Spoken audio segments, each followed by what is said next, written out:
Washington football focus doing? Last week they had Brady. This week they got Brady. We're literally doing it differently from everybody else. As a matter of fact, moving forward from this point on, I will not make reference to PFF. Ready to get into it? Yeah. All right. We're going team by team. I would be very careful about slinging stuff. Am I going to get sued? We got legal on this? Let's send you out on the right note. PFF sucks. Have a great day, everybody. Wow.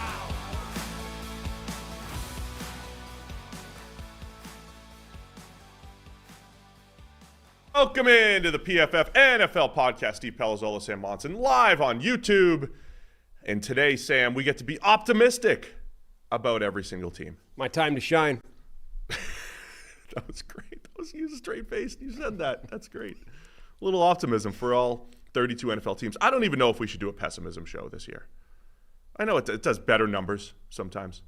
I don't even think we should. Why? It's optimism season. It's mini camps and OTAs, and we just crushed the draft. We got the coaching staff is honing in, fixing all the mistakes from last year. We were just a couple plays away last year. We're going to fix those plays, and we're going to be better. Yeah, that's this show. Optimism show. Right. You don't want to. You don't think. I don't want to turn the tables. Okay. That should be a monologue show for you. I could do that. That's the pessimism show. Anyway, how's it going, man? Not bad. Not bad. How about you? I'm good. Excellent. It was, did the cool clinic. Offensive line clinic, year 7. Keynote speaker At the O-line clinic. That was good. What was either side of you? Where were you sandwiched between? Oh, I don't know. I kicked off day 2 on Friday. I'm not sure who finished me. I followed or leaded into Dante Scarnecchia a couple years ago. Yeah. Not sure, but Jeff Stoutland went late on Thursday night, and then I kicked off Friday morning. He's prime time. Yeah, he's prime time. Well, I mean, I've grown in this thing. They used to have it in person, and the first year they gave me 15 minutes during the pizza break. Now I have a whole hour and Q&A. Whole hour allotted to a data and offensive line breakdown. So that's fun. And then I got to go on a super secret mission that I can't talk about this weekend. Nice. We ran it, there's more NFL GMs who listen to us, so just watch your tongue here. Oh, God. Watch your mouth. That's inconvenient. Can't name names, but guys like, hey, there's the guy that criticizes me and all the picks and everything I do, and I'm like, oh, great. We say a lot of things, and the fewer of those things that come back and haunt us, the better. Yeah. Once again, amazed at how many people around the league listen to the PFF NFL podcast, but we do appreciate that. So. All right, man, how do we want to do this? We're going to do reasons for optimism for all 32 NFL teams. You got a plan here? Yeah, so we're each going to give a reason. We're going to go through, alternate the reasons, but also we have a little emoji meter that can essentially quantify how optimistic or otherwise we are for these teams. Because, with the best will in the world, some of these teams, it's going to be more challenging than others to come up with the reason for optimism, Yeah. There it is. Look at that. See? So we've got that looks good. Nice. I like the meter. So we've got the full autonomy, right? We can do whatever we want here as far as what we're calling optimism. Sure. Right? Whatever we want. Whatever you think is going to get you through the season. All right. We're going to go. You ready to do it? Yeah. Let's go division. We'll keep the divisions together. Okay. And let's start with the NFC East. Okay. Because I got them in front of me. Is that all right? Sure. So we're going to start with the Dallas Cowboys and a reason for optimism for the Dallas Cowboys this season. Who wants to start? I'd like to I'll start with you and then I'll respond with mine. Is that okay? Can we do that? This one, and then the next one is you. I'm sorry. You and I are going to alternate. Yes. Yeah, okay. So go ahead. You take the Dallas Cowboys here. Well, the reason for optimism for Dallas is that they win 12 games every year. 12 games. It's going to be pretty good. They're going to be on the green. Yeah. AKA in the playoffs. Right. And the main elements, like the concern is these guys are the concern is these guys are running into the last years of their contracts, right? Okay. Dak and CeeDee Lamb and Mike McCarthy, and the future is up in the air. But the present is under contract. They're all in the final year of their contract. In fact, they're in a contract year. They need to play well or coach well, and their baseline is 12 games. Dallas is going to be good. I've changed the way we've done the show a little bit through the years. When I did this with Trevor a couple years ago, I did go on like a final wrap-up for each team, and where I kind of summed up all the optimism, and maybe that'll be my contribution to this whole thing. Like, yeah, this is the year for Dallas. Of course, this is the year. We're going to be optimistic. Dak's coming off of his best full season, and Mike McCarthy called the plays. We had the best passing offense we've had in the Dak era, and CeeDee Lamb broke out as wide receiver 1, and we draft like crazy. We are great at drafting in the first round. We filled our needs in the draft. Filled those offensive line spots. The defense is still great. Micah Parsons heads in. He's about to get paid. We know he's one of the best players in the NFL. The depth across our starting 22 is outstanding. So he's just been taking on sumo wrestlers as well. Like he's developing his skills. Plus, with the sumo wrestling, he's going to have a career year. The strength coach is doing a great job. That's the analysis in college, by the way. Every college program, all the programs have the strength coach doing a great job right now. That's why they're optimistic in May. It's a little different in the NFL. So maybe I'll sum it up with great optimism. Zeke's back and fresh. He's fresh. Legs are fresh to carry the rock. We didn't have that last year. Well, he's returned to the scene of his greatest triumphs in the NFL. There you go. Well said. Thank you. That's true. So, look, Dallas, we still have one of the best rosters in the NFL, and we're just going to stay the course. Keep trucking. Breakout season for Jalen Tolbert.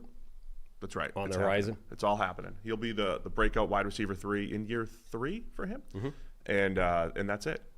Jake Ferguson becoming one of the better, reliable tight ends in the NFL. It's all coming together here for the Dallas Cowboys. It's beautiful. Is that it? Yeah. I mean, Eric Kendricks, massive upgrade at linebacker on the basis that the previous linebackers were all hurt. Zim's in. Zim. Don't let Mike Zimmer, as head coach of the Minnesota Vikings, just because it didn't end well, don't let that distract you from the fact that he's one of the best defensive play callers in the NFL. Also returning to the scene of some of his... Returning to the scene. So lots of optimism in Dallas. Love it. Perfect. Good? It was easy. All right. I'm up now, starting with the New York Giants. So do you want to change how we do this? Do you want me to be do you want to always provide the reason for optimism, and then I'll pull it all together? No, but it sounds like you do. I like pulling it together. Okay. I like getting into character and being a Giants fan here. Okay, for fine. a minute. All right, reason for optimism for the Giants. They finally have they instead of getting in over or ahead of their skis last year, they've actually put an infrastructure around Daniel Jones that might function this time. So Malik Neighbors in the draft, they get themselves their second coming of Odell Beckham Jr. 10 years after the first one.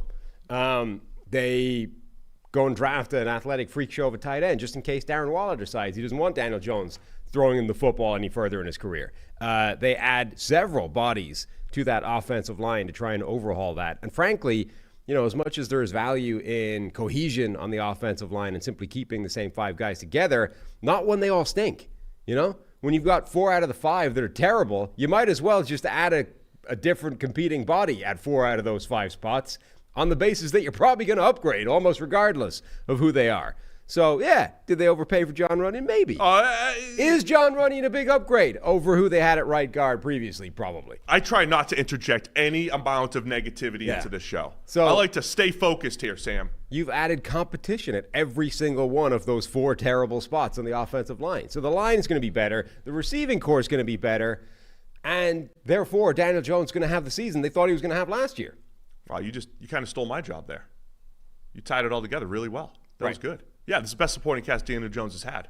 And all those haters who were saying we needed to go into the draft a quarterback, think about J.J. McCarthy. We don't need him. We've got Daniel Jones. And Daniel Jones, heading into year 6 right now, never had this kind of supporting cast. Never had a playmaker like Malik Neighbors. Never had a creep back toward average offensive line like we have right now. We're getting the best out of Daniel Jones. 2 years removed from leading us to a playoff win as well, and to the divisional round, to the final 8, the Elite 8 even. And Daniel Jones healthy and back. Plus, we got Tommy freed up. Tommy is freed up, Cutlets, to, create morale. Morale. Serve cutlets. Yeah. Just saying, it's a nice addition. So Daniel Jones was always, sneaky effective as a quarterback, right? And that was when there was the sort of default assumption that he might be halfway good. Now everyone's written him off. Think how sneaky effective he's going to be when everyone just assumes he's garbage. He's going to rock up there, throwing the ball to Malik Neighbors, running it for 200 himself. It's going to be amazing. I'm going to add to it now the defensive side of the ball. Nothing against Wink. Wink's out. You've always harbored a grudge against Wink, calling his defense crazy. It's aggressive. It's an aggressive defense. It's boom or bust. We got Shane Bowen in as defensive coordinator, and I got an AI overview for Shane Bowen, believe it or not. Previously served as defense coordinator for the Titans, 21-23. Yeah, Bowen's defense is zone heavy in 3-4 with an emphasis on playing fast and downhill, being physical at the point of attack, stopping the run, and creative pressures. What else do you want? What else do you want? They're going to play fast. They're going to play downhill. What is that? I searched Shane Bowen, and the first thing that Google shows is an AI overview of Shane. Huh. And it sounds like the first press conference for every defensive coordinator. Yeah. We're going to play fast. That's probably where they've come from. We're going to play downhill. We're going to be physical. We're going to be creative. Yeah. Every one of those intro scripts has probably been written by AI. But I'm saying it's optimism season. Why wouldn't you want that? Absolutely. We've got Brian Burns in the mix on the defensive side of the ball. Oh, yeah, we forgot to give Dallas a rating on our optimism scale. Oh, we're not good at this entire thing. No. Let's skip over Dallas. What do we give them the Giants? They don't get a rating. They don't get a rating? Well, we can give them one retrospectively. We're just not going to show them let's put the ratings up. Let's put the ratings up on the screen. Giants. So out of 5, how confident were we with Dallas? Is that what we're doing, like 1 to 5? Yeah. It's a I mean, we brought game. it. I would say the real optimism is a 3. 3 for Dallas. Oh. Let's give Dallas their thing first, and then we can go to the Dallas. Giants. All so right, I think Dallas was a 3. It was a 4. I think the baseline is 12-4. 12 yeah, that's fine. All right, 4 for Dallas. 12-5. 4 for Dallas. Now we're on to the Giants. Yes. Now this is more like a 3, right? We brought 4 type of energy for the Giants. We did, but I don't think we believe But it. it's not above a 3. So we got Dallas with a 4 with their 12-4 Who's going to baseline. have like a 1 in optimism? It's an optimism scale. I mean, the Giants might be lower than a 3 if we're realistic. Get there. The Giants, though, felt more like a 3. All right, a 3 for the Giants in the optimism scale. Yeah. There we go. So they're like a meh face on the optimism scale. But it's still optimistic. Yeah. Right. All right, Philadelphia Eagles. Philadelphia Eagles. Okay.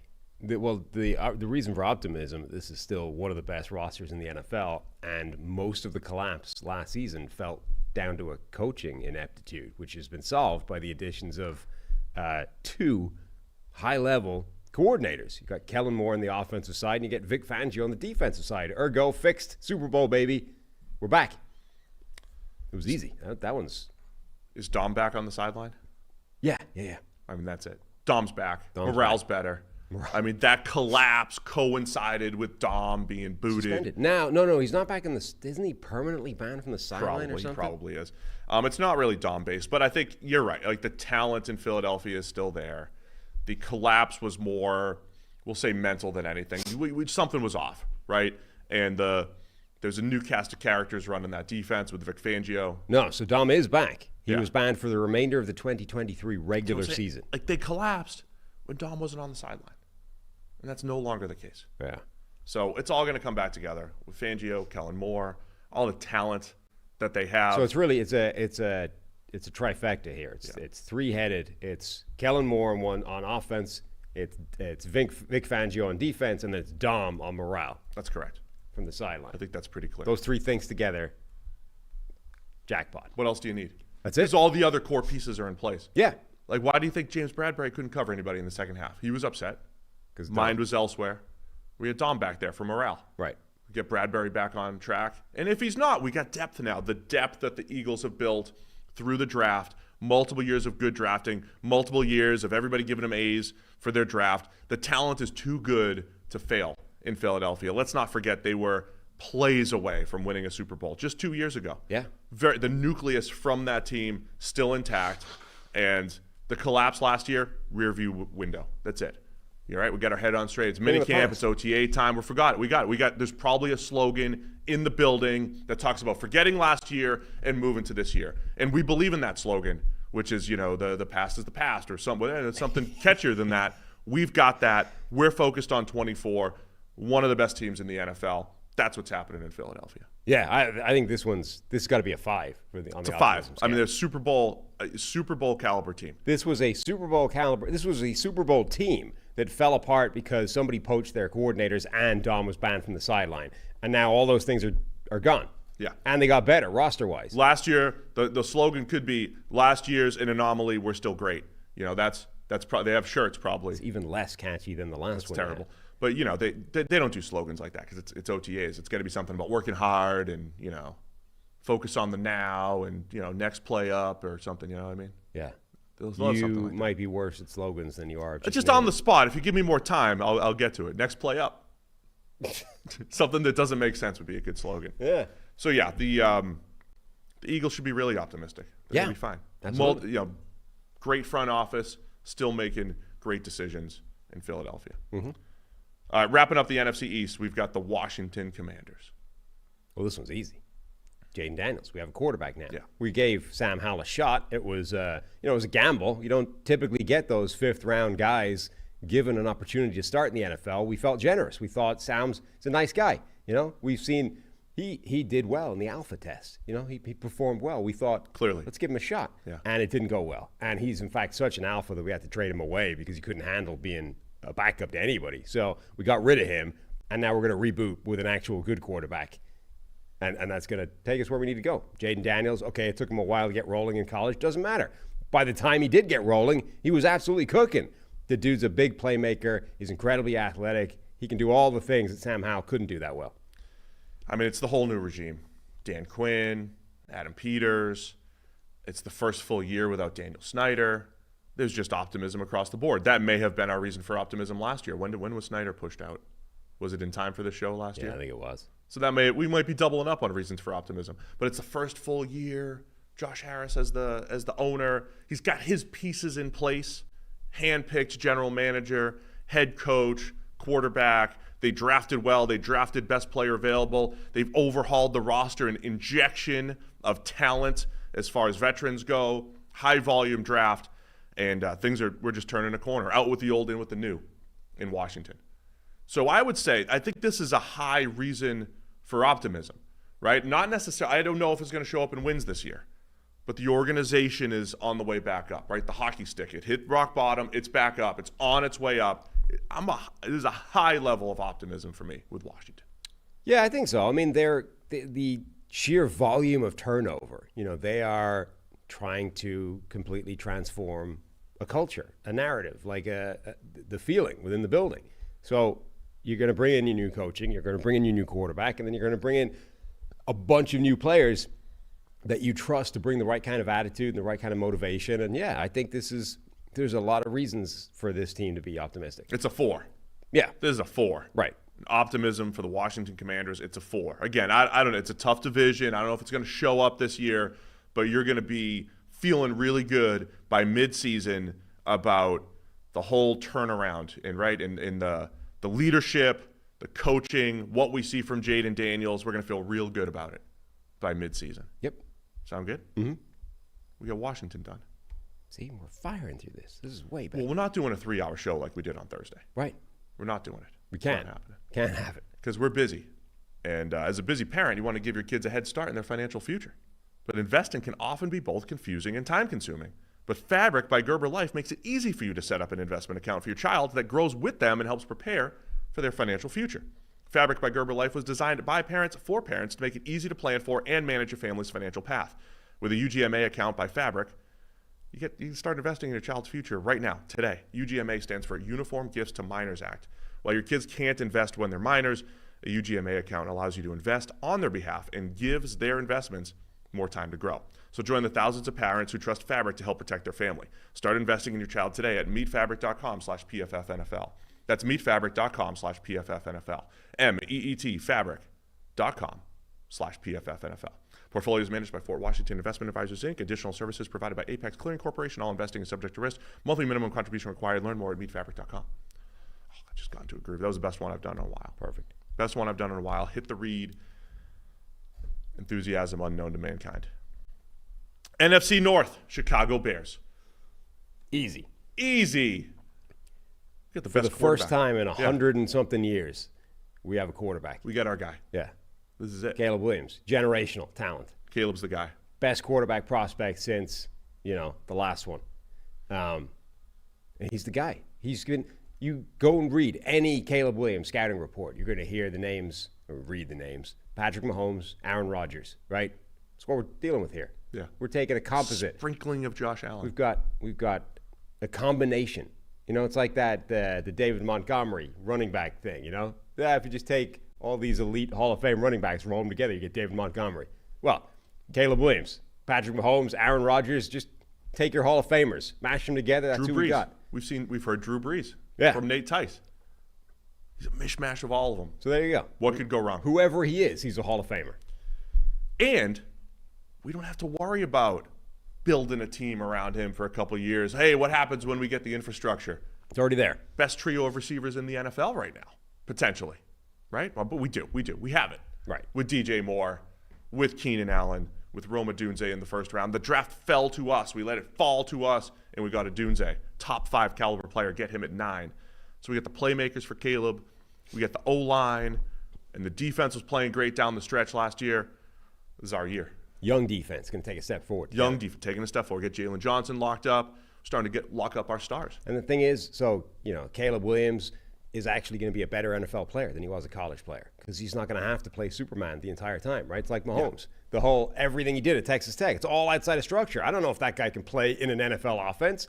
Well, it turns out if you don't need him to be Superman every play, he can dial it way back. All the negatives in Caleb's game were because he knew he had to put up 50 points. Yep. He knew the defense was terrible. He knew the offensive line wasn't going to block for him. So he was trying to make all those big plays. Now he can just play within structure. Chop those fumbles out. I mean, that's not going to happen. Which means the offensive line is immediately going to look twice as good as it did. For sure. So I feel really good about this. We would be so it's evolving as we go here, 5 teams in. This is like the pitch to ownership. Hey, why are we going to be good this year? And you and I just go in and we're explaining to ownership why things are going to why we've done a good job. Why we've done a good job here. Yeah. So, I don't know what a 2 looks like for optimism. I don't know when we're going to get to that. Yeah. But this feels like a 5 for me. What could be better for the Bears than this level of hope? Right. So different reason than the Eagles. You know, we're not, but like. Yeah, I'm not saying, look, owner. It doesn't get much more optimistic than we just drafted a generational franchise-changing quarterback, number 1 overall. Doesn't mean we're winning the Super Bowl in year 1, but there's a Super Bowl on the horizon. And, you know, Caleb Williams is as special as we think he is, then it's within the range of outcomes. It is. Just put it out there. Even as a rookie. Yeah. He's that special. Ben Roethlisberger made what? The AFC Championship game. Did he make the Super Bowl as a rookie? Or no. Just the championship game? He made the AFC Championship. Right. They were 15-1. Yeah. In 2004, Roethlisberger as a rookie. Right. And then in year 2, they won a Super Bowl. Yeah, and that was with him barely able to, game manager of game managing quarterback. He had one game, I think they were like 13-1 in 2004 or something like that, and he had like one game thrown over 25 times to that point or whatever. So, you know, it's just saying it's there for Caleb. All he's got to do is take it. Yeah, got to feel good at a level of 5 if you're a Bears. Oh, yeah, 5, maximum smiley face. Max smiley for the Chicago Bears. All right, Detroit Lions. Reasons for optimism for the Lions. It's going to be an easy division. NFC North is an easy division. Oh, a lot of hope in that division. Yeah. I mean, the Lions, similar to Dallas, right? The baseline is incredibly good. They're on the ascendancy, everything they've been doing. They've got the Midas touch, this Brad Holmes axis there. They've just, everything they do goes good. And even when they make a mistake, they fix it immediately and end up with an even better solution. So they just keep adding talent to the roster. The roster's already amazing. They're locking up their key players. They're keeping the nucleus intact. That Ben Johnson just keeps turning down every job offer sent his way. No, you're good. I'm better off staying here as an offensive coordinator for the Detroit Lions. That's how good we are. I don't want your head coaching job. Right. Why? That's a downgrade to me. That's how great the environment is here in Detroit. That's how much I'm loving life. Take it away. I'm going to stay here with Jared. I'm going to make sure he gets his ring and he wins the Super Bowl. And, you know, everybody's happy. I'm going to get him his money. The vibes couldn't be better in Detroit. We're building something special here. I mean, we were plays away last year. And look, we made the right call, and we're going to continue to make the right call. We're going to still be aggressive. We weren't just aggressive because we were underdogs a couple years ago. That's who we are. That's in our DNA as the Lions, and we're aggressively going for our Super Bowl this year. And we're gonna right those wrongs. You know, Josh Reynolds dropping passes. He's out of here. That's not happening again on 4th down. Now we get the Super Bowl caliber team. We're locking up our core players. The culture's in place. The coaches are staying, like you're saying. And we got one of the best rosters here in Detroit. So we're going to the Super Bowl this year. Yep. Super Bowl caliber team in Detroit. I mean, this is a 4 or 5. Definitely, yeah. Easily. I mean, it's up there with Philadelphia. It's a 4 or 5. Take a pick. We've systematically made each position group better all the way over 5. the last there 3. It's a 5 over the last 3 years. We attacked cornerback properly. Yep. Went in as a weakness, comes out as a strength. That's how we operate in the offseason as the Detroit Lions. And as they know, as the people know, we at Detroit, we just draft good football players. Just draft good football players that fit us. You know, we ignore the noise. Right. And the noise might say, what are you doing? Trading up for a guy. That's crazy. That doesn't work out well. No. We say, well, what happened the last time we did? Look at our history. Yeah. What happened when we did something you didn't like the last time? Well, we ended up with Jahmyr Gibbs, Sam Laporta, Brian Branch, all these superstar players. We just went and got another one, Terry Arnold. Take your draft grades and shove it. That's what I say. Yeah, perfect. Look at the results. And you're going to love the results this year as a Detroit Lions fan. Nice. Optimism through the roof. It's a 5. Yep. How about Green Bay Packers? Youngest roster in the NFL last season. Still made the playoffs. We're cooking by the end of the year. Jordan Love looking like a top 5. Yeah. The Utes. Jordan Love looking like a top 5 quarterback by the end of the season. They just got a year better. All of them. So this is going to be the best team in football. And it's still the youngest team in football. Jordan Love's just scratching the surface. I mean, if you thought last year was impressive post-Thanksgiving, and I did, there's more to come. I mean, look, I overheard in my super secret weekend here, everybody who is in and around Aaron Rodgers does seem to play like him a little bit. And Jordan Love exemplified that, didn't he? He's making jump passes. He's falling away.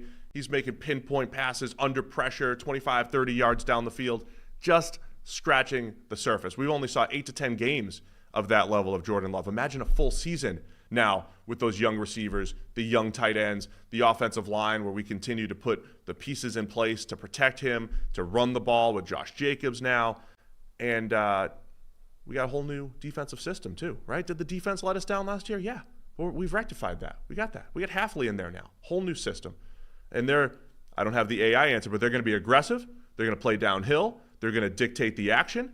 And, they're going to care about the fundamentals.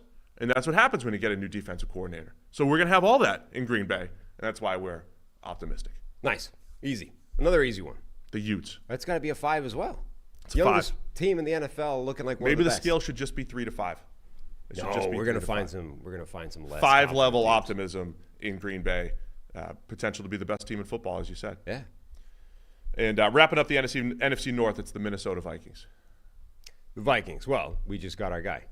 We got rid of Kirk Cousins, the giant millstone around this franchise necks for the past several years. We finally freed ourselves from that onerous contract that was dragging everything down, and we've replaced him with the best player in this draft, according to Jim Harbaugh. And why would he lie? This is a man full of integrity who's now taken over a franchise himself. He says J.J. McCarthy is the best football player in this entire draft. We snagged him at number 10 overall. That's the best value in this draft as well. And because we were able to get him at number 10 overall, we then got the best defensive player in this draft in Dallas Turner as well. We got 2 of the best football players. In fact, the 2 best. We got the number 1 player in the draft and then the number 1 defensive player in the draft. And we did it with picks number 10 and pick number, whatever it was, 17 that they ended up getting to. And we dropped the best player in the draft into the best infrastructure for any rookie quarterback. Like, who else? Drake May doesn't get to throw to Justin Jefferson and Jordan Addison. Caleb Williams still doesn't get to throw to this group that the Vikings have with TJ Hawkinson, coming back off injury at tight end. This is the best group, the best pass-protecting offensive line for any of the rookies, the best pass catchers for any of the rookies. I know what I said about the Bears, but we're on to the Vikings here. It's the Vikings that have the best trio of pass catchers in the NFL with Justin Jefferson, Jordan Addison, and TJ Hawkinson. Yeah. So what could be better there? Plus, I mean, look, the magic that Brian Flores was making last year with a roster that was in transition on his side of the ball. Now look at the talent injection on that side of the ball, especially rushing the passer off the edge with Dallas Turner, who you mentioned, Jonathan Grenard, Andrew Van Ginkel. We get talent, more talent on that side of the ball now for Flores to work with. And think how liberating it is going to be now that you no longer have Kirk Cousins, Cole Cash energy just around the building. That's it. That's it. That's just This might be some revisionist history here. Remember, teammates liked him, and there was the chains and but danced that on was planes. that was making the best of a bad situation. That's when life gives you lemons, you make lemonade, Gotcha. right? What else can you do but try and convince everybody that this is actually a good thing, that we've got somebody's 45-year-old middle-aged dad as our quarterback? No, that's not what you want. Now we've got rid of that guy. He's over in Atlanta ruining them. We'll get to that later. They're up next. Right. We've got our quarterback. We got our guy. The vibes are through the roof again. Feeling great in Minnesota. At what level, though? At least a 4. At least a 4, huh? Yeah. I think it's more like a 3. No. It's more like a 3. Best situation for a rookie quarterback. It's a 3.5. It's a new start. It's a new lease on life. The slider's impressive. We got the best defensive player. Does it go in between the yellow and the green? No, stop it. It's a 4. We're not going as low as 3 for this team. 4-level optimism for the Minnesota Vikings. Yeah. Now, ironically, we're on to the NFC South and the Atlanta Falcons. Easy. We got Kirk Cousins in the building. We just added the best, highest quality veteran quarterback available, and we secured the future of the franchise by drafting one at number 8 overall as well. We nailed the short term, and we nailed the long term. Everything is good. This franchise is now set for the next 15 years. We got Zach Robinson in there, calling plays. He's got a history of just being a PFF genius. Goes and learns under Sean McVay. I mean, what could be better than that? We got, Jordan Rodriguez, great series, the play callers. We got one of those play callers. We got Raheem Morris, and we got his protege in Zach Robinson, who has PFF knowledge built into the system as well. That's right. Perfect. So we are set up for now with Kirk and in the future. Yeah. And look, last year we were close. I mean, the only thing keeping us away from an NFC South title was some disastrous red zone decisions by Desmond Ridder. We don't have to deal with that any longer. Our collection of playmakers, right, to a man, badly used by incompetent coaches last season, right? We've got Drake London, we've got Kyle Pitts, we've got Bijan Robinson. Every fantasy player in the world knew how to use those guys. Apparently not their coach, right? Extend that to Darnell Mooney, badly used in Chicago. This was a guy who was supposed to emerge as one of the premier deep threats in the NFL, and somehow the Bears managed to, conspire to not let that happen. Rondale Moore, amazing player. First-round talent when he came out. Couldn't use him in Arizona. We've got all these players now on the same roster, and Zach Robinson knows how to use them. Man. Loaded up on the defensive line in the draft. We already had a feisty defense last year with David Onyemata, Jesse Bates, those guys coming in free agency. We hit home runs in free agency last year on the defense. We just didn't feel it because the offense let us down. And we are not going to let that happen this year with Kirk, with Zach, and all those playmakers that you mentioned. Primed for an NFC South title and a playoff run. And all those short-sighted, fools were complaining about us spending the number 8 overall pick on the next 10 years of our franchise. We knew that later in this draft, the depth along the defensive line was so good that we would be able to come out with a guy like Braylon Trice, who had 80-plus pressures or whatever it was last season, and a guy like Rook Ororo, who will be such a problem for people to pronounce as a name that they won't even focus on what he's doing on the field. He'll be able to dominate because nobody's paying attention to him because they're still trying to figure out how to say his name. This is fiendish. So there we go. Lots of optimism for Atlanta. At what level now? 3? Oh, see, I think it's a 4. I think it's a 4. I haven't looked. Have we looked at season win totals or odds?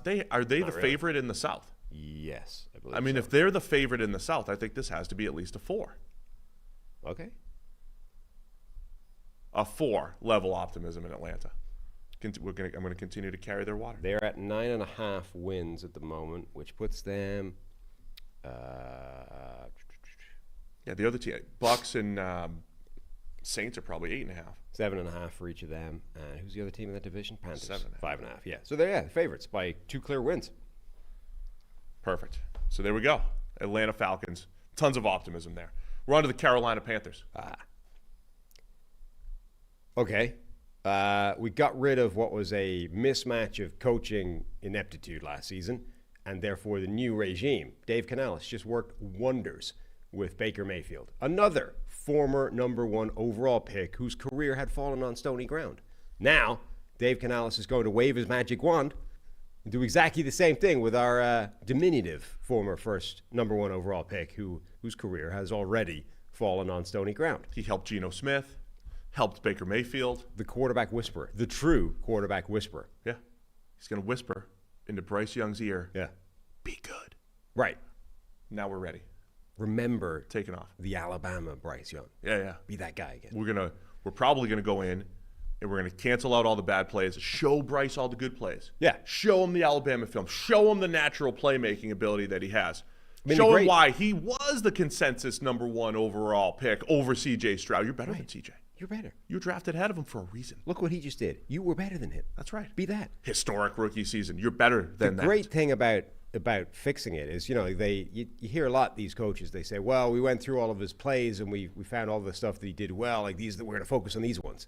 There's only like 6 plays to show him that are good last year. We're just going to run these 6. I have etched in his brain. I have your highlight reel from last season. It is 45 seconds long. That's what we're going to do. Your digs are unappreciated here on the Optimism Show. Yeah. We don't need to forget that. We don't need that. I'm saying it's a good thing. That's a good thing. Yeah. We can focus in on this really small number of plays. It's not going to take long at all. Watch these 6 plays on loop. This is what we're doing. We got Dr. Eric Eager in the building. We do. We're not only going to make good decisions tomorrow, but for the foreseeable future. We have the Bill James of football, the finest analytics mind in the known world. Former football player, like uniquely qualified to be able to marry the experience of doctorate degree math and whatever level he played at tight end. Blocking tight end. Right, but whatever level that was. He's the best blocking tight end doctor in the world. Probably. For analytics. Yeah, almost certainly. He's got to take his book off the market now. It's all like, I mean, you should, right? All the trade secrets are out there. You don't want other teams using them. He's got to have some stuff like, kept in reserve. Maybe, yeah, he didn't reveal everything. So you got Eager in the building. Right. You had Derek Brown locked up on defense. And we got some playmakers for Bryce Young, right? We attacked this offseason, got some playmakers. We got Xavier Legette. You got Jatavian Sanders. Is Eric going to start texting us now? You got Jonathan Brooks. We got playmakers here for Bryce, too, as he's breaking out here in year 2. Uh-huh. And now we added those playmakers. We're going to get a breakout season from the talent that is Jonathan Mingo, now freed from the incorrect role that he was being played in last year. Mingo will establish himself as a top 8 wide receiver for this year as expected. Perfect. So we've got to feel great about what Carolina is doing, but at what level? This feels less. I mean, is this our first 2? I love Canales, though. Yeah. I love Canales. Yeah, let's call it a 2. 2-level optimism for the Carolina Panthers. This can change quickly, though. It's like a sad optimistic face. Yeah. It's going to change, though. It's going to change. They got the right pieces in place. Okay. From the top down. Well, from somewhere near the top. I mean, we've got an owner that wants to win so much he's willing to throw drinks in fans' faces if they stand in his way. We all want to win. New Orleans Saints. Reasons for optimism for the Saints. So the second half of the season, Derek Carr was playing very well. Balled out. It was a transition period. He just took a little bit of time to get used to the food in New Orleans. That's what it is. Now he's there because Derek Carr feels like he doesn't feel like the kind of guy that would naturally gravitate to Cajun food, Yeah. It took him a while. So once the digestive system got used to Cajun, to the moon. All the way up. The arrows only pointed up. And this is still a bad division. This is ours to win. Yeah. Schedule is a reason for optimism for the second straight year. We're better than most teams that we get to play. Right. Yeah. So we're gonna take the schedule to the next level here. We're gonna win a lot of football games. Yeah. In New Orleans, and we still have dudes to throw to. Rashid Shaheed's still here. Yes. Chris Olave is still here for Derek Carr. Juwan Johnson, get him running up the seam. And look, we know that the offensive line had some questions, but we put some pieces in place there with Tulise Fuanga in the first round. We had a great draft. We future-proofed the quarterback position. Spencer Rattler, second-round caliber quarterback, got him in the 5th. So we're just making great team-building decisions to put those pieces around Derek Carr, who, as you said, found his way the second half of the season. Dominating. Perfect. Easy. Now, what level of optimism is this for the Saints? Maybe also a 2? Might also be a 2. Could win. I mean, look, could still win the South here. Just, yeah, 2-level optimism. As good as Carr is with the Cajun food and everything. Right. Yeah. All right, Tampa Bay Bucks. Did we not give them enough? Did we not give the Saints enough love? I mean, I think we probably gave them an appropriate volume of love, but they also got the great Bub Means in the draft. There you go. Now it's appropriate. Tampa Bay. Well, we retained all of the players that performed well last season.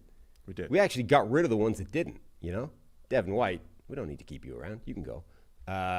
But other guys, we kept our quarterback, Baker Mayfield. We actually kept him at a pretty reasonable deal as well. We didn't have to give him the crazy money just because he had a good season. We know we were a big part of that. You need us as much as we need you.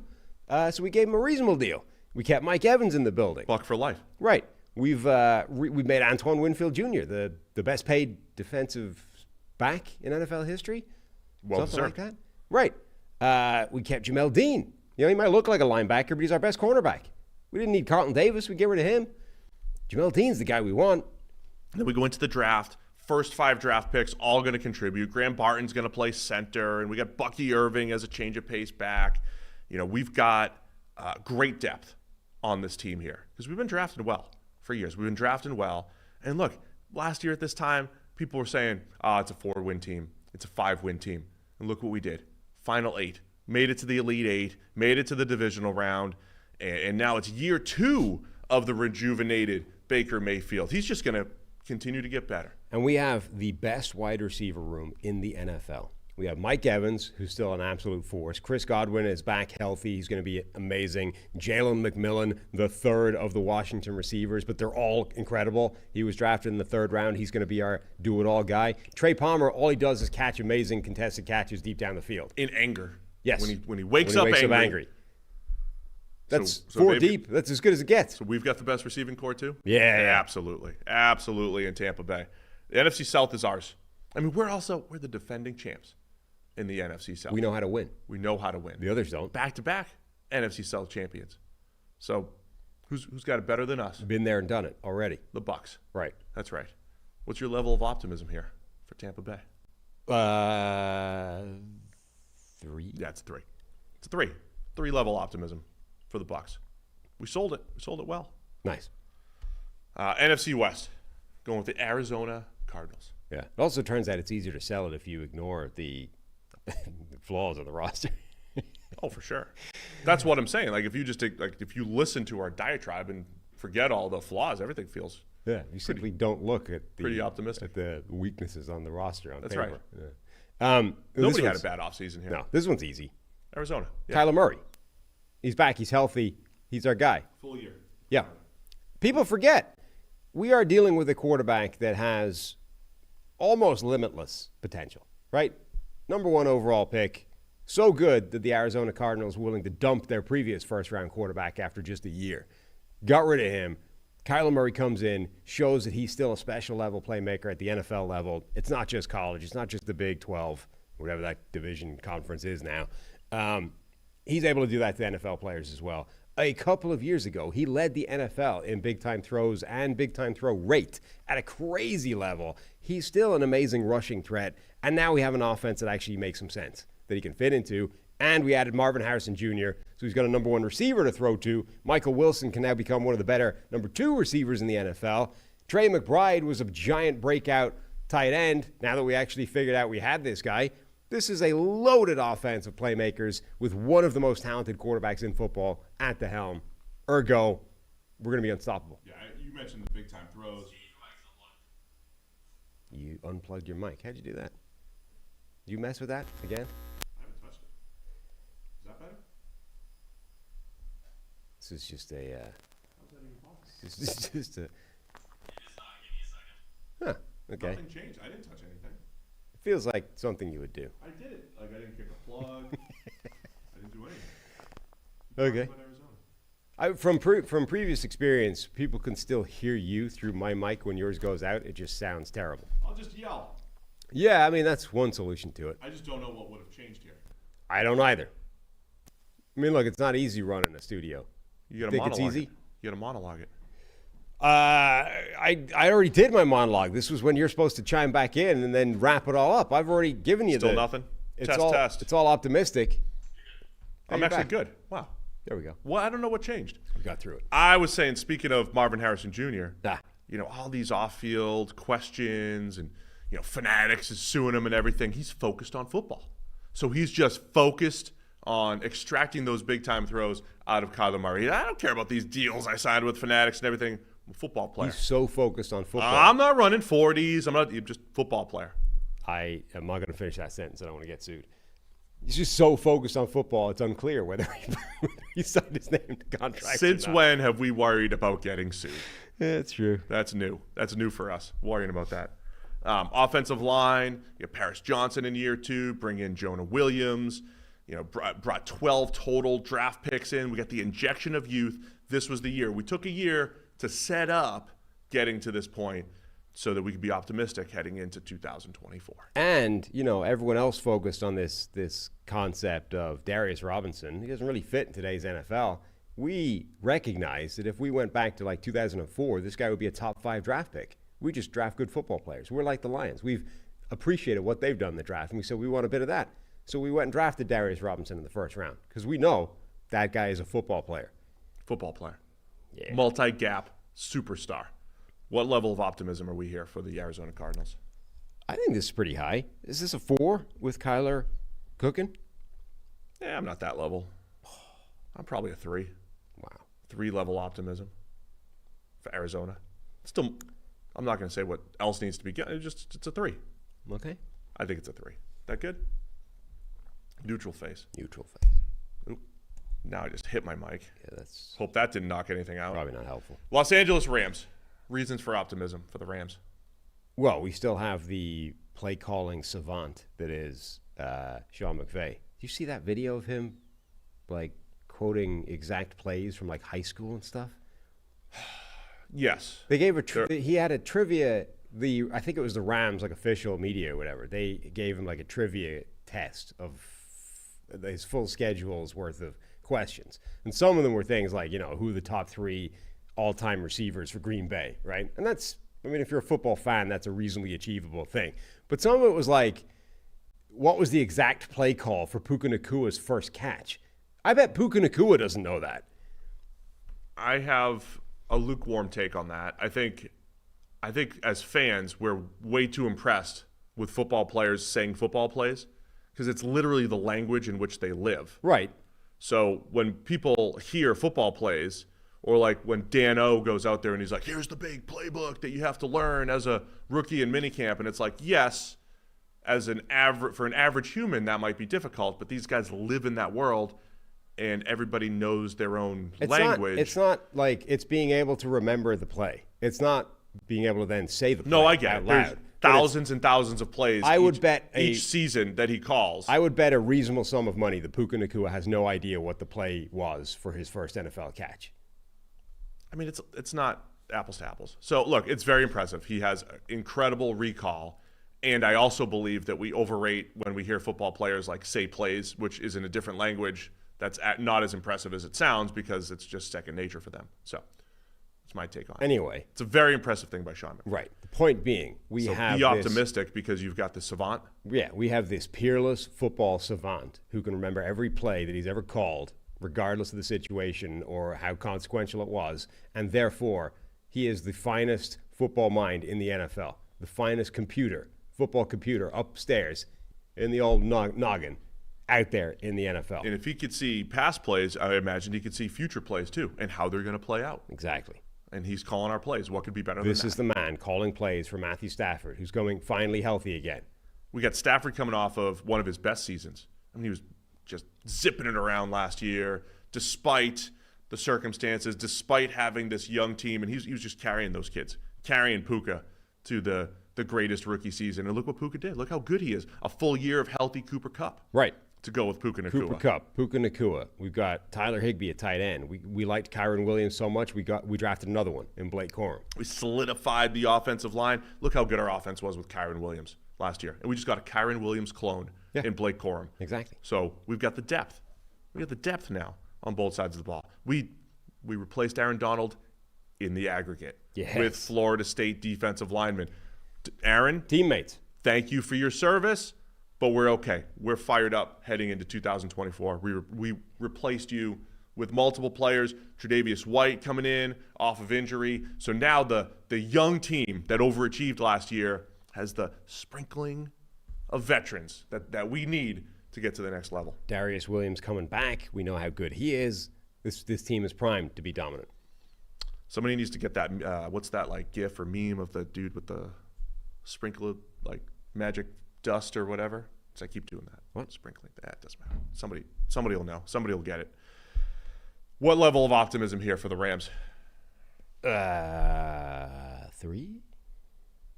They're not more optimistic than the Cardinals, are they? I think they are. I mean, they were Really? playoff team last year. They might be better than the Cardinals, but their reasons for hope, I don't think, are as like Reasons for hope. The strength of your optimism is not as strong. All right, fine. 3 for the Rams. It's a 3. San Francisco 49ers. Reasons for optimism in San Francisco. Just my phone. Okay. I mean, this is the best team in the NFC who got better. We kept all of our players. People were like, they're going to trade away Brandon Ayuk. And then suddenly it's, we're going to trade away Debo. We're going to get rid of somebody on the draft. No, we kept them both because they're awesome. And we added Ricky Pearsall, who's just this absolute freak show of an athlete, has one of the best college catches of all time on his resume, dominated the Senior Bowl, and we just add him to the mix because we can. Now we have those guys and George Kittle and Christian McCaffrey and Kyle Juszczyk.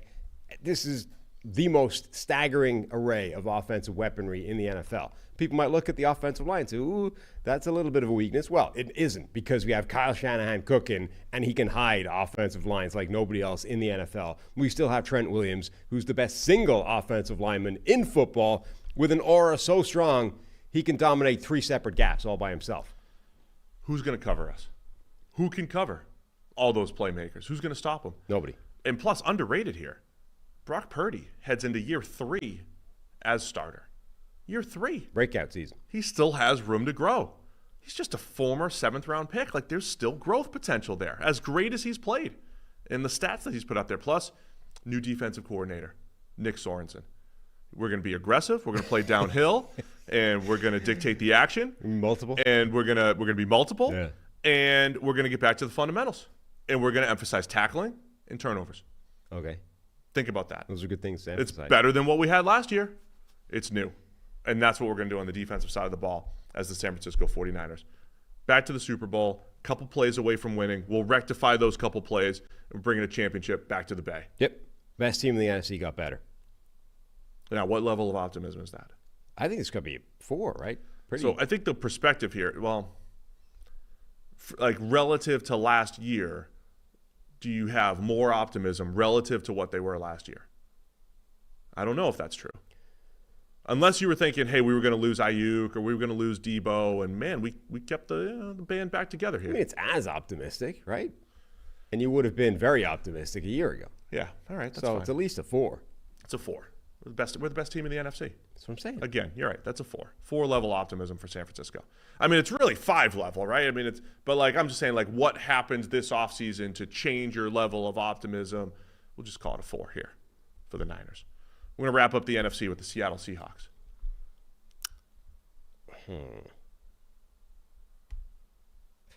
Come on, speak. I gotta just take it a second to think it through. We got rid of this dinosaur coach who was dragging everything down.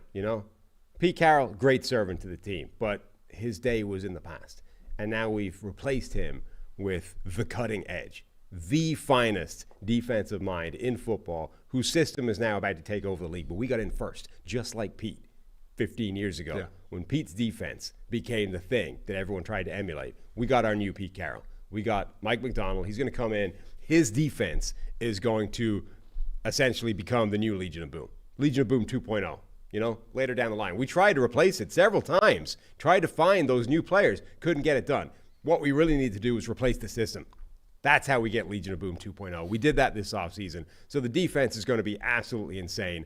Devin Witherspoon, he's going to become one of the best players in football in this defense. Leonard Williams, it's finally the system where his versatility is going to come to the fore, and you're going to see why he was such a high prospect in the first place. And then the offense, that's still amazing. Look at that receiving core. DK Metcalf, Tyler Lockett, Jake Bobo. You know, we don't care if he runs a 5-second 40. Did you just leapfrog JSN? Yeah, I did. Jake Bobo, I don't care if he runs a 5-second 40. Look at the plays. Kenneth Walker, Zach Charbonnet, all the tight end ability. Offense is good.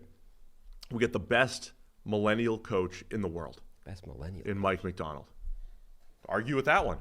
Best millennial football coach in the world, Mike Macdonald, in the building. We got our guy rejuvenating the defense, as you mentioned, the system that everybody in the NFL wants to run. We've got the architect of the system, and we've drafted extremely well the last couple of years. Charles Cross and Abe Lucas and Reek Woolen and Witherspoon, who you mentioned, an influx of talent over the last few years. They're all heading into year 2 and 3, those last couple draft classes.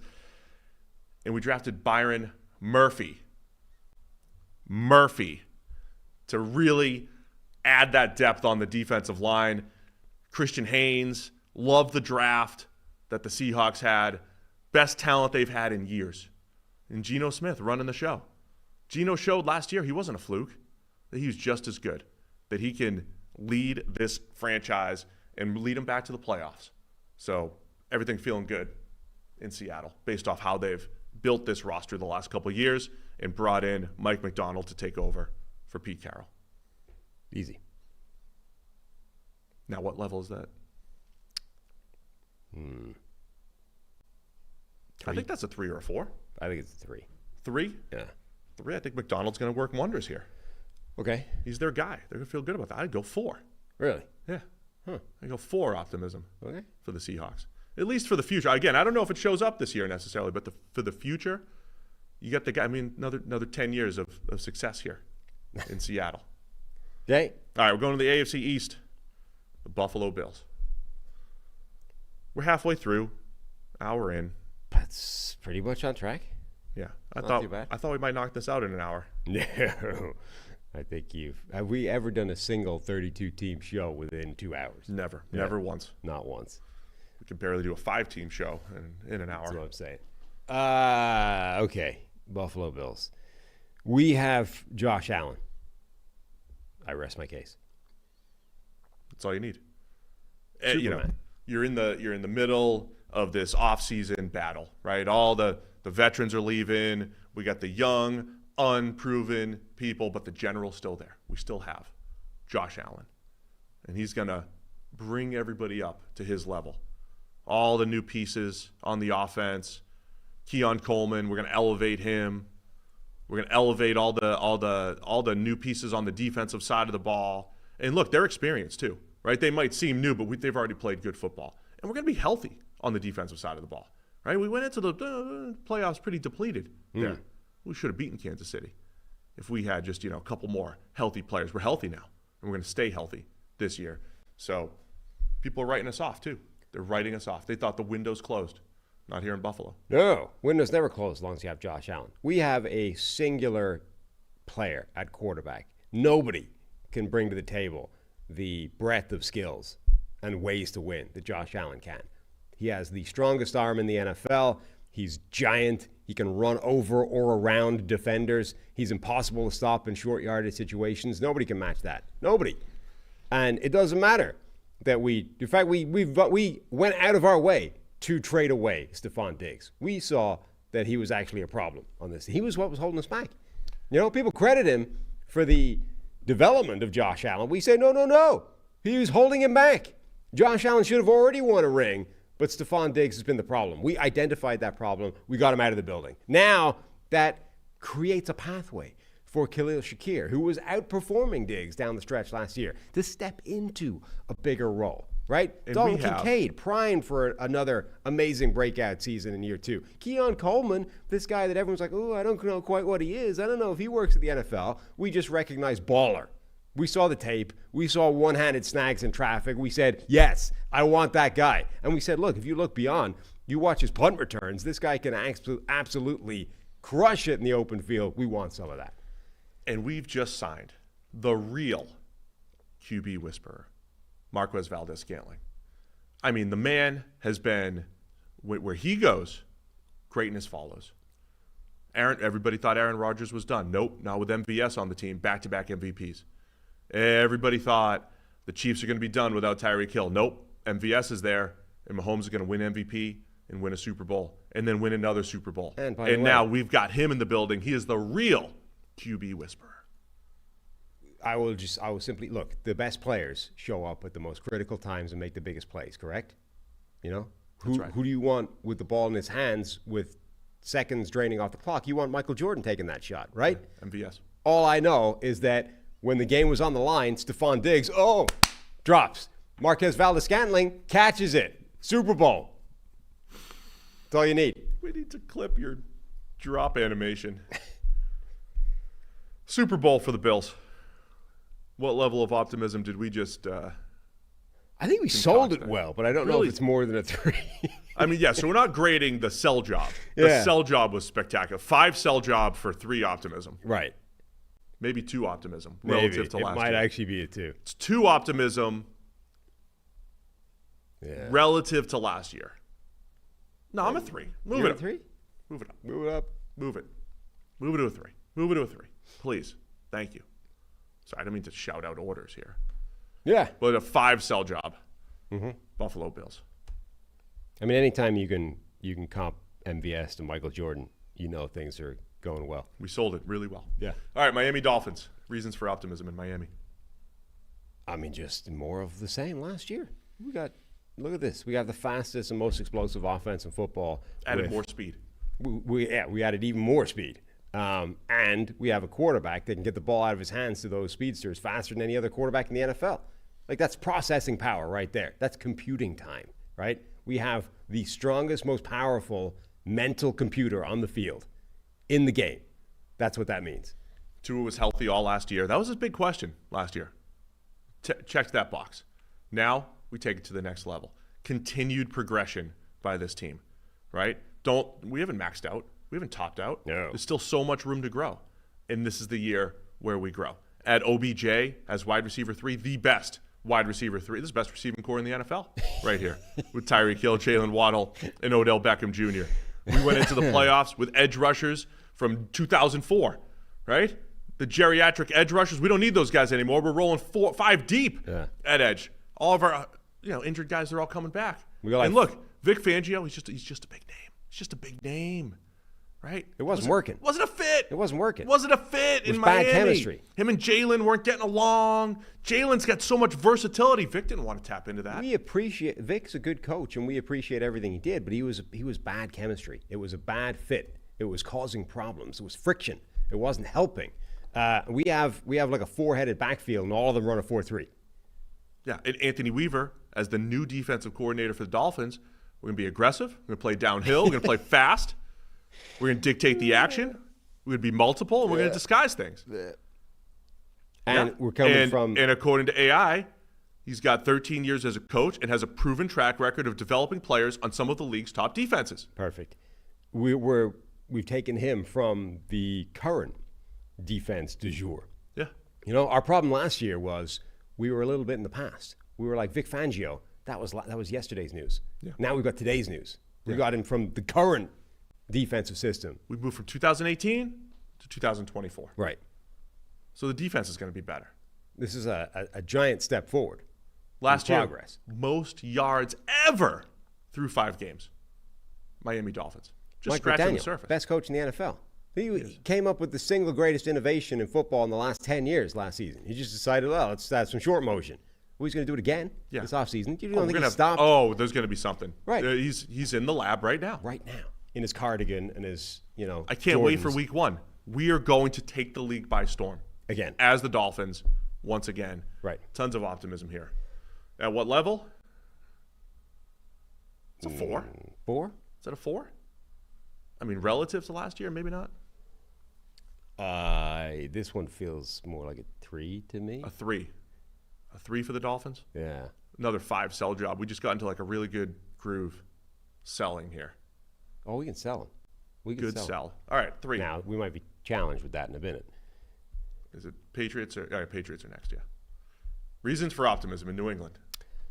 The game. So I don't know if you watched what's it called? The Dynasty? Is that the thing? Is that what they call that series? Yeah, I didn't watch it, no. Yeah, I don't know if you watched it.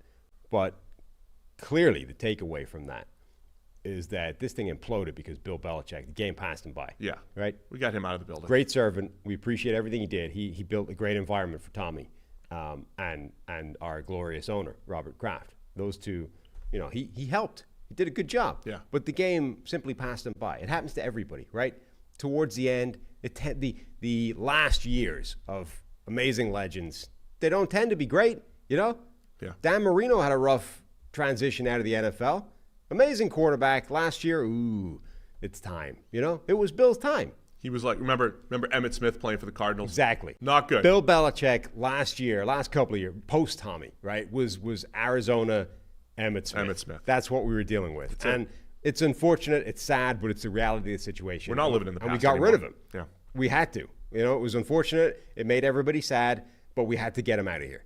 And now we've passed the torch to the guy who was so obviously the guy that we had it written into contracts for years that he would take over once the day came. The day has come. Gerard Mayo is going to step in, and 20 more years of glory. Best millennial coach in the world, Gerard Mayo, comes in. And look, Drake May, he's our guy. We found our guy, right? We dabbled with Mac Jones, but he was forced. He was hoisted upon us as QB5 a couple of years ago. But we got Drake May. He's taking pictures with Tom Brady. Yes, he I was gonna ask you. that he belongs. He's not, he's not shy around the GOAT. He's fine. He showed that he has what it takes to be the guy to take the Patriots back to the promised land. I was going to ask you if you had seen that picture of Saw the picture. Brady and Drake May. It legitimately looks like father and son. Yeah, and that's the type of relationship that they need in New England. Yeah, well, it also suggests, if it's that, it's perfect. It's a postcard, right? Father, son, torch handed over. Yeah. All-time great. Everything's new. The next all-time great In New England. New scheme for the first time since 2000. New terminology. We've doubled our coaching staff. Not just new, but, modern. Modern. Right? Modernized it. Yeah. Yeah. We've gotten rid of all the old archaic stuff that wasn't working. That's right. That might have been fine way back in the day when Tommy was propping it all up. It's not going to work anymore. There are plays that Kyle Shanahan calls in the playbook. Didn't have that before. Right. Didn't have that. We had to modernize. Shanahan derivatives. We had to in New England. modernize. That's right. And we have finally modernized. We're not running Phil Simms offense from 86 anymore. No, we have brought this team, this franchise, into the 21st century. So that's it, man. The Look at future is bright. Father and son. Look at Tom. Tommy and his He's kid. so proud of his son. He's like, you're going to do great things up there in New England. Yeah. You can do great things, son. You're going to follow my footsteps. That's right. It's going to be beautiful. You could tell. Mac Jones, Mac was never that guy. No. Tom was probably disgusted by Mac. Disgusted by some of those pictures floating around the internet of Mac and the 42-year-old belly and all that. I know for a fact I never saw a picture of Tom and Mac Jones standing next to each other like father and son. Not like that. And I'm therefore choosing to assume that none exists. Not with that look in Tom's eye. No. When he's looking at Drake May. Right. Future's bright in New England. At what level?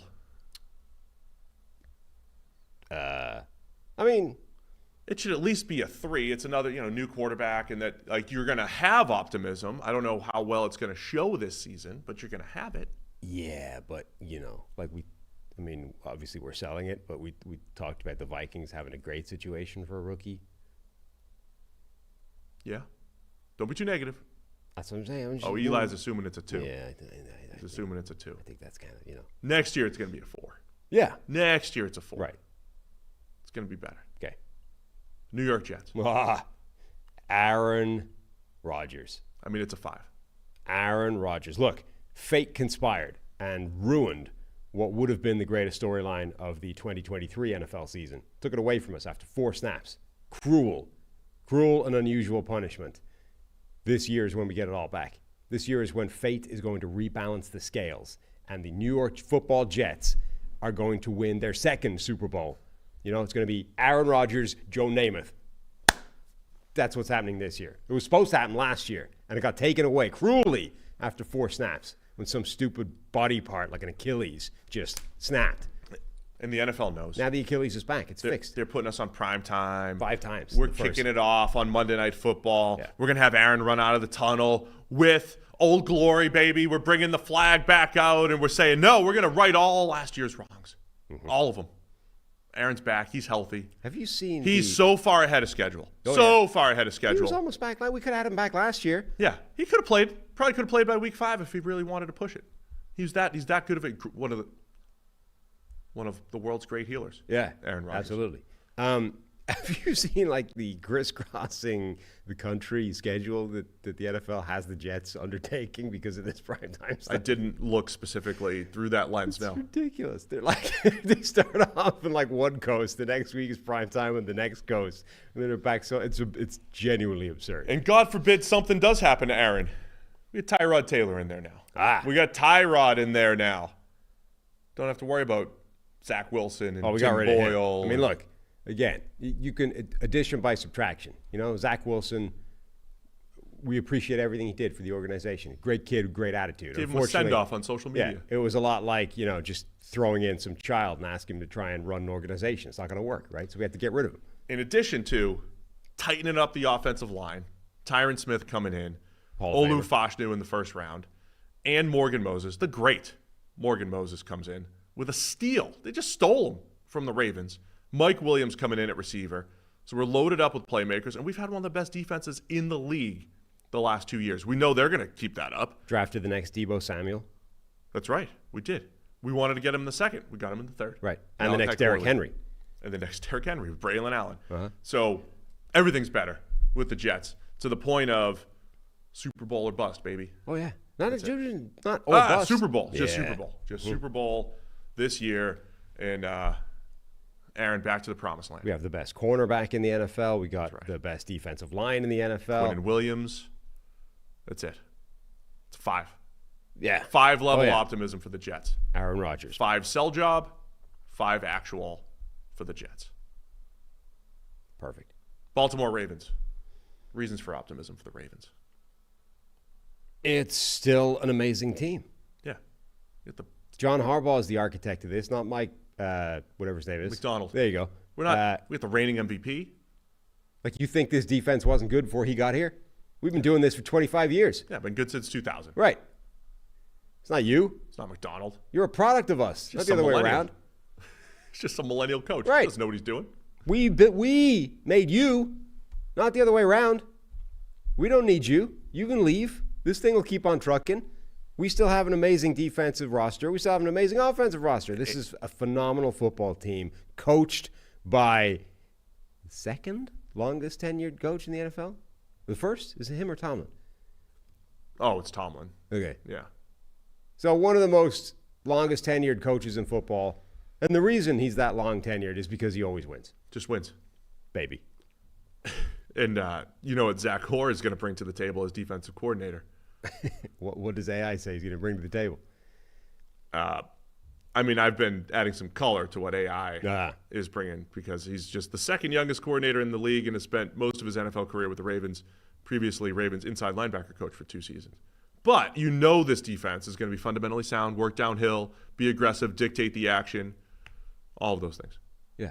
I mean, look, we kept multiple. Like, the system. We're just going to replace you and promote from within and not miss a beat. We get the reigning MVP.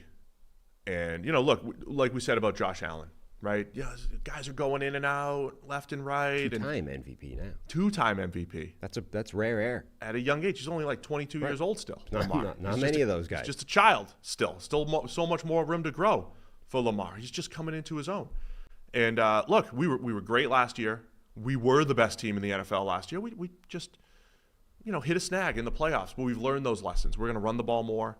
In particular because we have Derrick Henry. Yes. We finally did everybody's favorite, like, fantasy football / Madden trick. We're like, what if we take Lamar Jackson and the best sort of rushing environment in the NFL, and we added Derrick Henry, the best running back in the NFL, to that?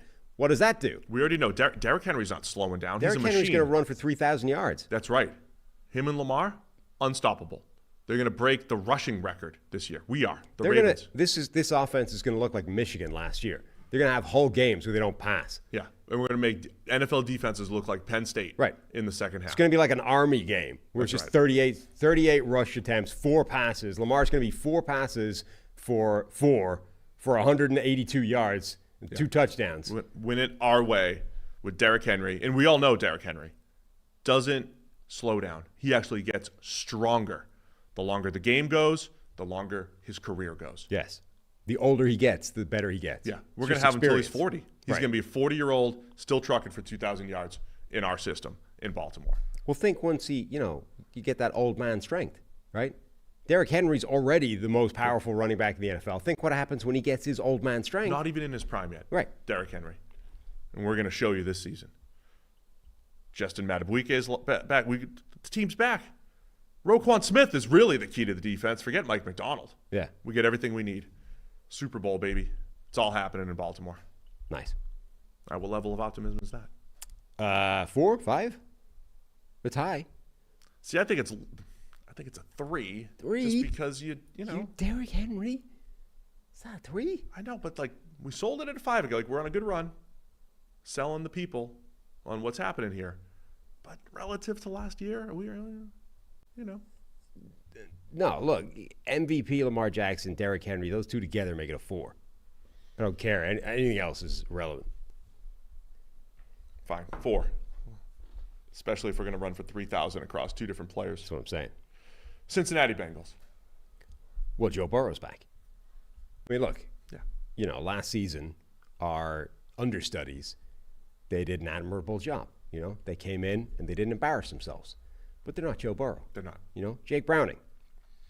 Good work. We didn't think you had anything in you. We watched your training camp. You looked like garbage.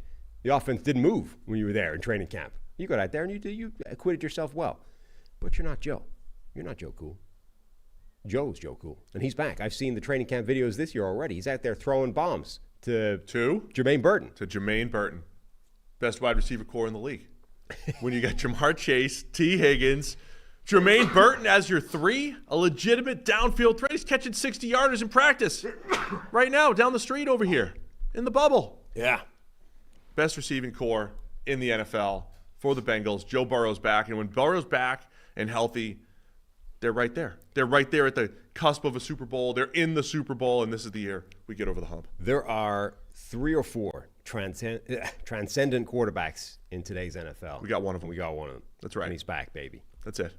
That's all we need. Not much else to add. No. I don't even need to go into the other parts of the roster and how the offensive line is going to be the best offensive line that Joe Burrow's ever played behind. I don't even need to get into that. Certainly the largest. The largest. We need the buffet. We got to get to the buffet. That's a reason for optimism, that I could maybe go to a buffet with some other 6'8", 345-pounders like myself, that we could all buffet together. We need to make that happen. There's good reasons for that. Let me see. I ran into personnel from Cincinnati this weekend. Oh, yeah? Did you pitch it to him? At the Super Secret. I didn't. We were just talking ball. Okay. I was talking about Burton more. Well, this feels like one of those situations. There are official channels for these types of things. This feels like the type of situation where you have to go around those channels. You have to go back channels. Oh, for sure. You can't. This is not an official PR. There's also certain channels when you try to go teams where you try to go through the specific channels. They don't always work. Yeah, that's what I'm saying. Yeah. This is like definitely a scenario where you got to go back channels. You got to run an end around through the official means, and we just got to get this done through contacts. So our guy, Paul Dehner, he must know people. Paul would be up for this. In fact, we should get him involved. Let's text Paul right That's now. what I'm saying. He can help. He can join in. Me and Paul can be the here's Sam and Paul for scale, and we can just have like a moderate level of food, and then you and the Bengals offensive lineman can just bankrupt the Fogo between you. And I think that's TV gold right there. Me, Orlando, Trent, and Amarius. I was watching somebody's YouTube video recently where they're like, oh, here's how my channel has grown over the years, etc. And they were like, here's the video that catapulted me forwards, and it's still my biggest video ever. And here it is with 4.5 million views or whatever. This is ours. The Fogo trip. Just the 4 of us and you going to Fogo. And maybe Paul, if he's willing to help us Paul. out. I'll invite Paul. That's what I'm saying. Yeah, he's invited. Right. You're invited So too. just you people and then us for scale, demolishing Fogo. Last reason for optimism for the Bengals. We got Von Bell back, Geno Stone at safety. It was a weakness last year. It was a transition year. We thought we could get young at safety. We had some issues. We didn't have the same type of multiple defense that we had in previous years. Now we've got those pieces to get us aligned properly, to get us, back on track defensively. And Joe's back. He's got his own steak named after him at Jeff Ruby's. He does. You know what I mean? You don't think they do that for anybody? No, only for Super Bowl champion quarterbacks, and that's what's happening this year for the Cincinnati Bengals. Yeah.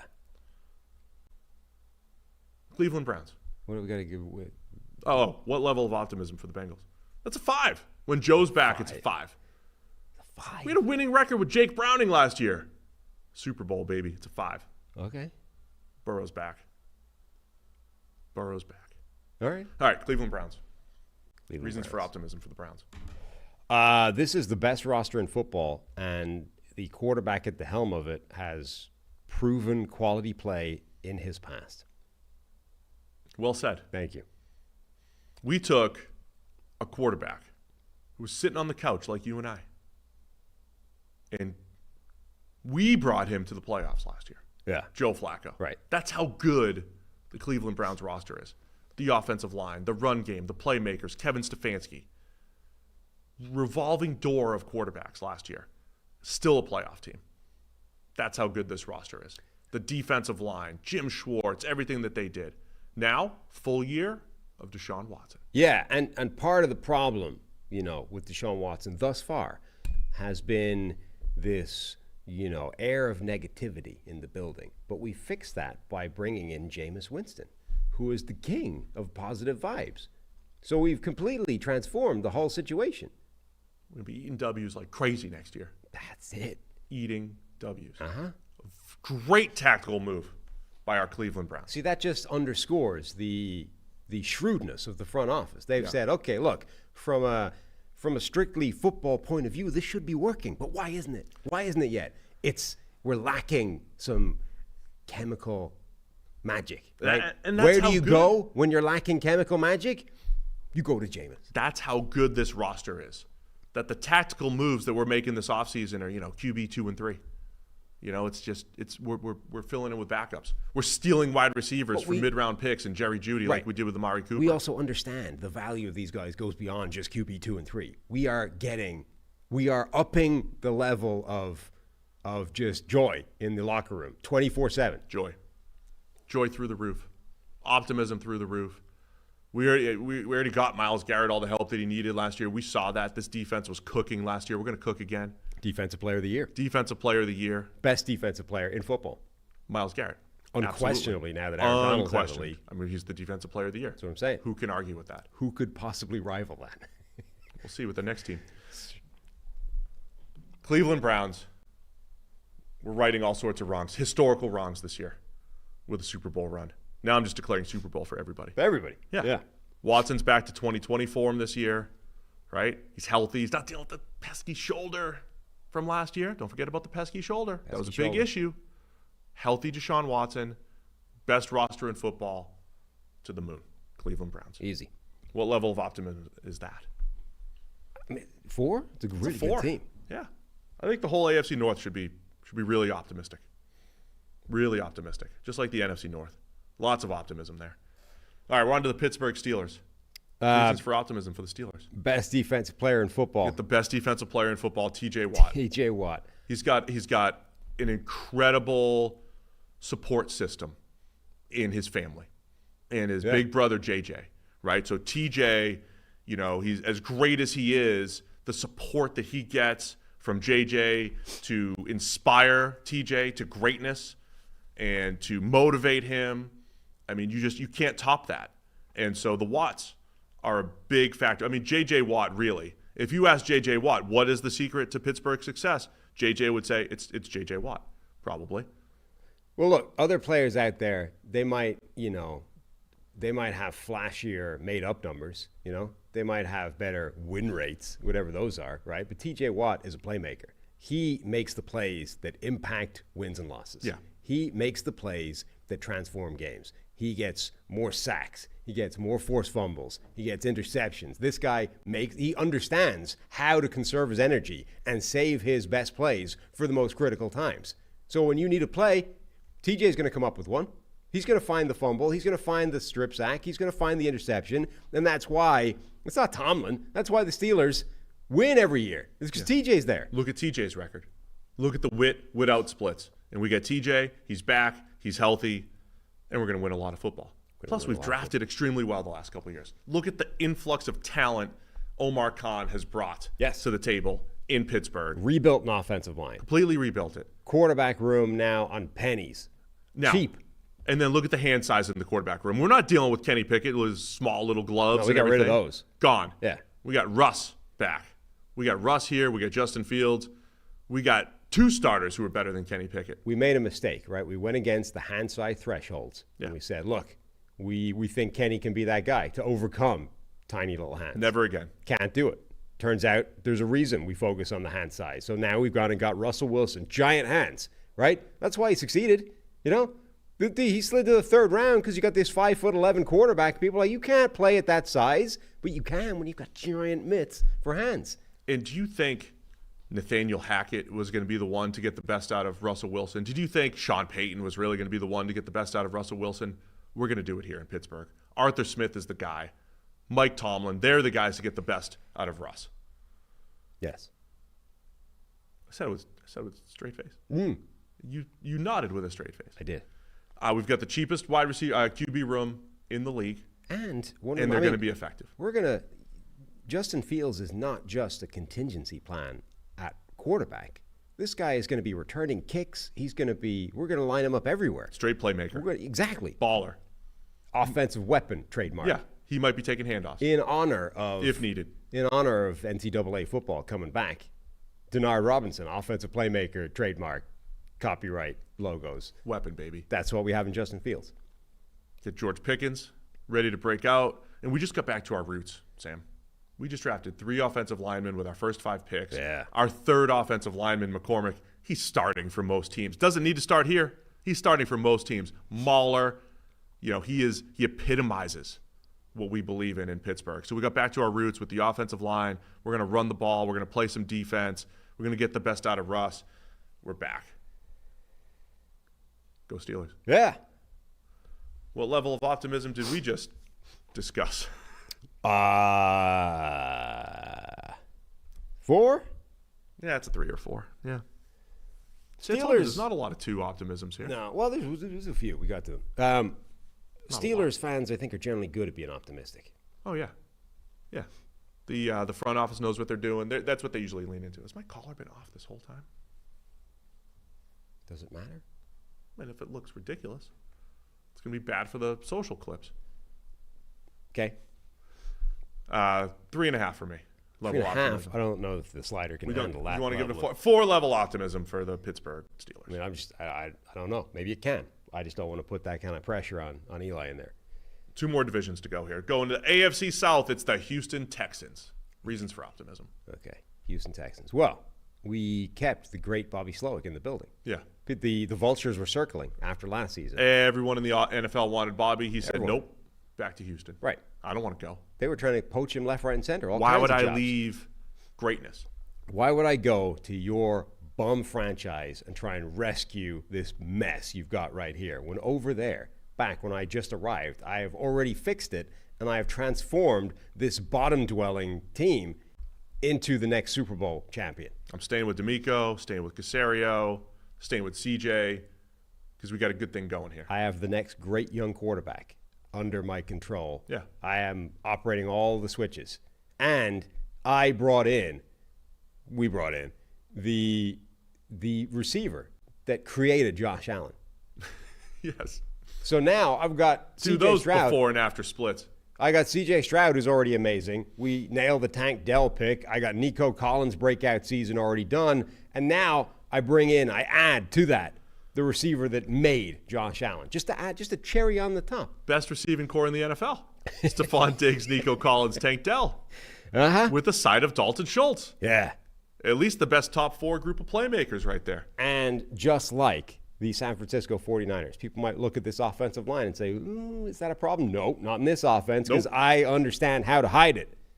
And I know with the best receiving core in the NFL and with the next great young quarterback and with Bobby calling the plays, I can hide offensive line. We're making all the right moves here because we have CJ coming off of one of the best rookie seasons of all time. We're not waiting to go for it. We did go for it. We went out and got Stephon Diggs, as you mentioned. We went out and got Danielle Hunter to go with Will Anderson, best defensive rookie last year. Best edge rusher duo in football. Absolutely. Right? Derek Stingley, we got the best out of him last year. Another breakout season coming from Stingley. Year 2 of DeMeco Ryans, kind of putting his fingerprint on this whole team. And look at the talent we have in the secondary. Top 10 pick, Derek Stingley. Top 10 pick, Jeffrey Okudah. Top 11 pick? Is he a top 10 as well? CJ Henderson? Where did he get drafted? He went 16th? No, he went 9th. Did he go 9th? Yes, 9th. So there we go. 3 top 10 picks. Yeah. Most talented secondary in football. Look, the talent is just all over the place here. So all over the roster. 3 top 10 corners. 3 of them. Who can beat that? Nobody. The Houston Texans. We're the best young team in the NFL. Okay. We have established ourselves as the team to challenge the Chiefs. Forget the Bills. They're getting old. I mean, they're getting young, and they lost their old. Well, they just lost Stephon Diggs. Yeah. We've taken over the mantle. Window closed in Buffalo. Right. Cincinnati, I mean, Burrow's still got the wrist injury. The Ravens, they got depleted. We're the team. Houston Texans. We're going up, AFC Championship, taking down the Chiefs, right to the Super Bowl. And all you analytics nerds might be like, oh, the run game doesn't really matter. But PFF Bobby understands the power of the run game. He knows. And he made sure he got Joe Mixon. Yeah, we've upgraded there too. Upgraded everywhere. Nothing Houston, but upgrades. Texans. I mean, they've got real optimism here. I mean, everything that they've done. Clearly. That we've talked about, this is a 4 or 5. My opinion. Maybe a 5. I could see 5. I think it's 1. I mean, we've given them a lot of love this offseason because of these aggressive moves. The Texans are making moves like they believe they're winning a Super Bowl this year. So that has to be a 5. Tough to argue with that. All right. Indianapolis Colts. Anthony Richardson's back. Health. Yeah. He's back. Richardson's back and healthy. Last season, again, a lot like the New York Jets. What was supposed to be last season was cruelly taken away from us with a shoulder injury. A blessing in disguise, even. But now, red shirt year. Yeah. And we were able to learn through Gardner Minshew that this team was actually pretty good. And we didn't have our quarterback all year. Now, we get our quarterback back. We've upgraded across the board. We kept Michael Pittman Jr. in the house.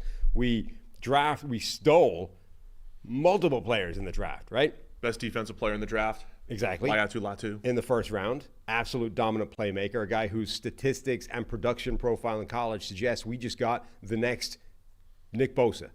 We just stole him in the middle of the first round because other people couldn't look beyond some neck injury that he suffered years ago, which doesn't matter anymore.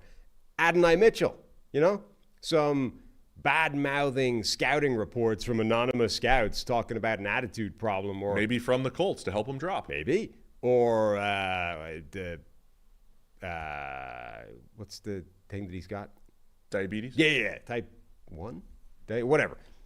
The diabetic issue. We know how to handle that. It's not a problem here. We're going to put him up with a great support system, and we're just going to watch this first-round caliber playmaker ball out, and he doesn't need to be our number 1 because we got Michael Pittman Jr. We got Josh Downs in the slot. He just has to compete with Alec Pierce. How hard can that be? We're just loaded up. Another good offensive line. And look what Shane Steichen did last year with Gardner Minshew. Imagine what he's going to do with this talent that Anthony Richardson brings to the table. We already saw flashes of it last year. And now, full season of Anthony Richardson, back to the playoffs and beyond here. With the single most athletically gifted quarterback to ever enter the NFL. Yep. Scientifically Never proven. seen anything like it. Never. Anthony Richardson, Shane Steichen, to the moon. To the moon. Level of optimism for the Colts. I mean, it's a 4 or 5 again. Another 4 or 5. Yeah. I mean, it's like having rookie quarterback optimism. Right. We barely scratched the surface with Anthony Even Richardson. better because what we did see was encouraging. Like it's not even like the rookie. There's always the awareness now that the rookie quarterbacks could stink. Whereas if you see a bit of optimism from the guy, you're like, okay, he's good. We're on to the Jacksonville Jaguars. reasons for optimism for the Jags. Don't make a face. I mean, I just think this might be one of the more tricky ones to sell. We have Trevor Lawrence. Okay. The one thing that Trevor Lawrence has been missing thus far in his NFL career has been a completely transformative playmaking wide receiver. Verticality, the explosive playmaker. We tried to cobble it together last season with these guys, with Christian Kirk, this slot guy who can run deep a little bit, with some dude coming off of suspension who'd been sitting on the couch for a year, and it didn't really work. So what we did this season is we went out and got the most vertically explosive collection of playmakers in the NFL. We've got Gabe Davis, right? That's all he did in Buffalo was catch bombs. We got Brian Thomas Jr., the single most explosive vertical threat in this draft. Big, fast, long. Yeah, sure, Xavier Worthy ran a 4.21, but at like 17 pounds and 5'6", right? Brian Thomas Jr., he's giant. He's over 200 pounds. He's big. He's long. He's fast. Everything he did in college, 75% of his production was on go routes and hitches. Think how much production he could have if he ran other routes. We're taking that. We're taking a guy who crushed it on just 2 routes. I love the way you spin that. That's great. I mean, look, last year, the hate that Trevor Lawrence gets, unwarranted.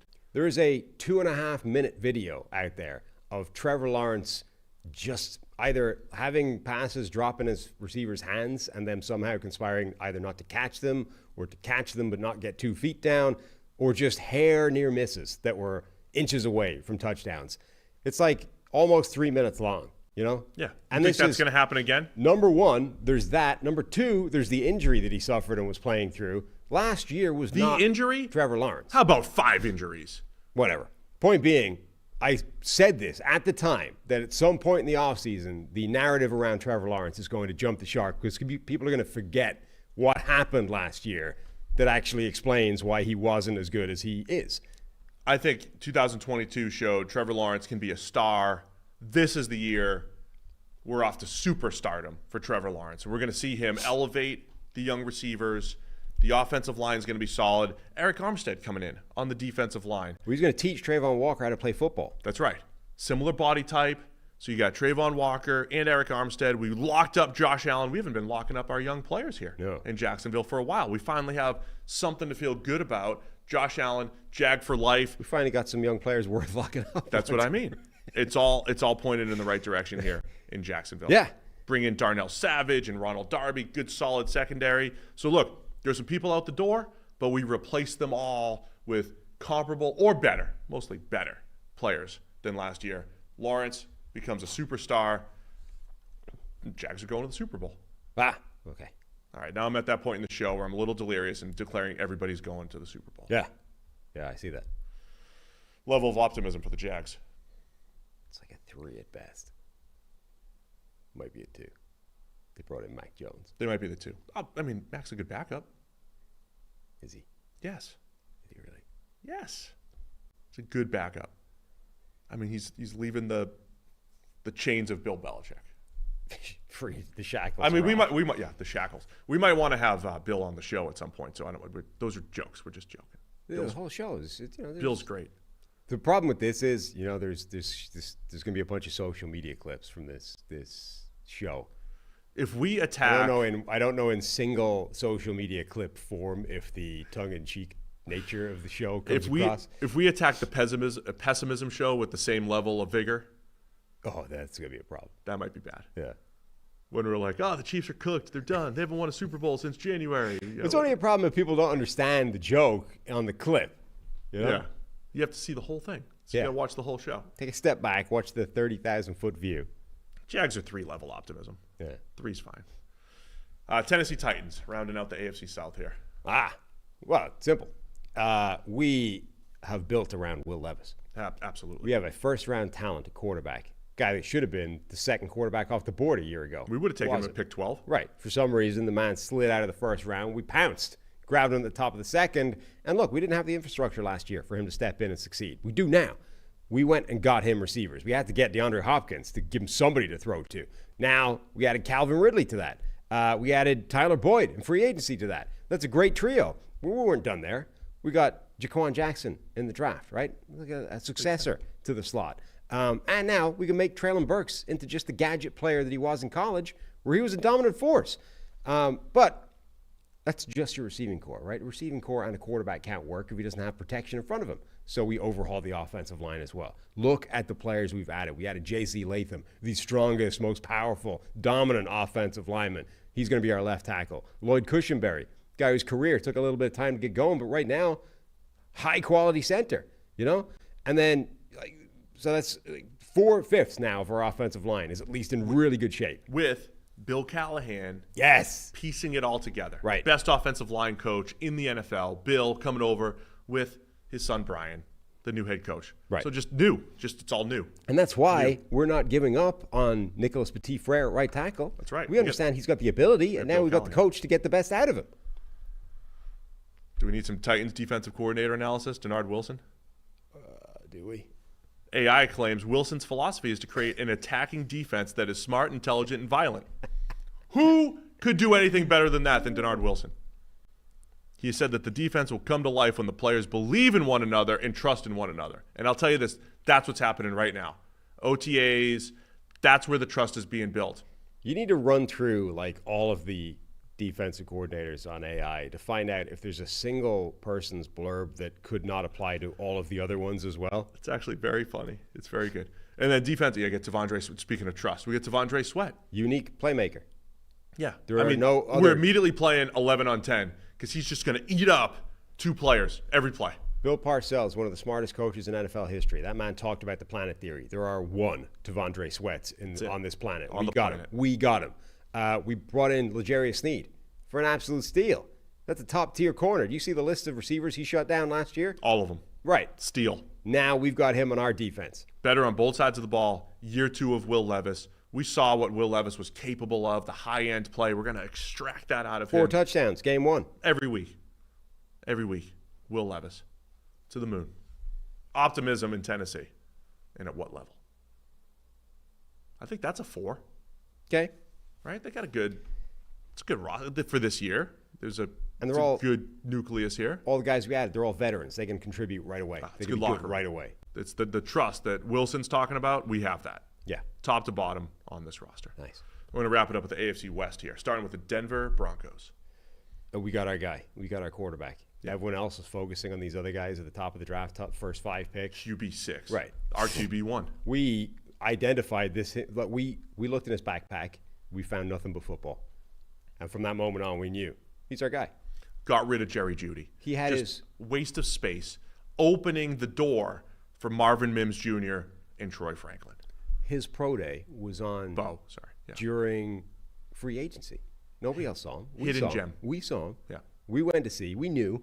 Everyone else completely passed him by because they're busy dealing with free agents. He's a football guy, too. I mean, he's got a backpack. That's what I'm saying. What's in his backpack? Is he reading books? No. He's got workout equipment. He's ready to play football. Right. And that's what we needed at quarterback. You think Russ was ready to play football in his office doing interviews? And why was it important that we saw him in person and you guys didn't? Because when we saw him in person, we were surprised how big he was. He's bigger than you think. Yeah. Bigger guy than you think. Even though I've seen his height, weight measurements listed, and I've seen him standing next to other people. He's bigger than you think. Bigger than when you see him in person. Football player. We knew that. You didn't. Carries armbands. We got our guy. So we got our guy, and frankly, even if we hadn't got our guy, it wouldn't matter because Sean Payton is able to win with anybody. That's right. Any quarterback in football Proven he's track able to record. win with. If he can design an offense around Taysom Hill and win some football games, you don't think he can win with Jarrett Stidham, Zach Wilson, and Bo Nix? Plus, think about the experience that Bo Nix has. Right. 60-game starter. Yeah. 60. We could win with Zach Wilson if we needed to. You're right. He's got to have more starts from post-high school. He's got more starts than Zach Wilson, right? Even though Zach Wilson has played in the NFL for a couple of years. Oh, for sure. Yeah. Yeah. I mean, were they in the same recruiting class? I don't know. Haven't gone back that far. And then the other thing, as I mentioned, we got rid of Jerry Jeudy. Underachieving Jerry Jeudy. Just freed up all those targets for Marvin Mims Jr. And we know every time he gets targeted, it's pretty much a touchdown. Right. It's an explosive play when Marvin Mims gets targeted. So Mims, Troy Franklin fall into the 4th. We know he was a day 1 player. We know he's a first rounder. We waited, bided our time, got another first-round caliber receiver in the 4th round. Troy Franklin's going to cook. people are sleeping on the Denver Broncos. There's a lot of reasons for optimism. Absolutely. Do you have anything to add to that? We got Audric Estime in the draft. Estime. What a draft. Incredible draft. Best running back in the draft class. Hand model. Vance Joseph does not have an AI breakdown for his game, which is interesting. Is it? I wish we had it. What's the level of optimism here for the? That was well done. That was well done for the Broncos. I mean, well sold. Yeah. Level of optimism for Moderately. the Broncos. Day at 2. It could be. Yeah. Okay. Fire up a 2. 2-level optimism for the Broncos, but well sold. We'll see. We'll see what happens with Bo Nix. He's our guy. That's all we needed. Next up, Kansas City Chiefs. We're the defending Super Bowl champions. Yeah, pretty easy. We're the best team in football. We will be the best team in football again. We will win another ring. We will inexorably march towards Tom Brady's 7 and get ourselves an 8th. Yeah, we're better than last year. Faster. I mean, we've been doing this with this terrible receiving core. Right, we had the worst receiving core in football a year ago. Still won a Super Bowl. Now we just overhaul that group. We got rid of Marquez Valdes-Scantling, couldn't catch a cold. Guy had like 400 yards last season. He's a quarterback. Never had a clutch catch. Never stepped up when we needed him. Never made plays throughout the entire season. We got rid of him. We brought in Marquise Brown, first-round talent. We brought in Xavier Worthy, fastest player in NFL history. We brought in rugby. This is how important. We understand the cutting edge of this game.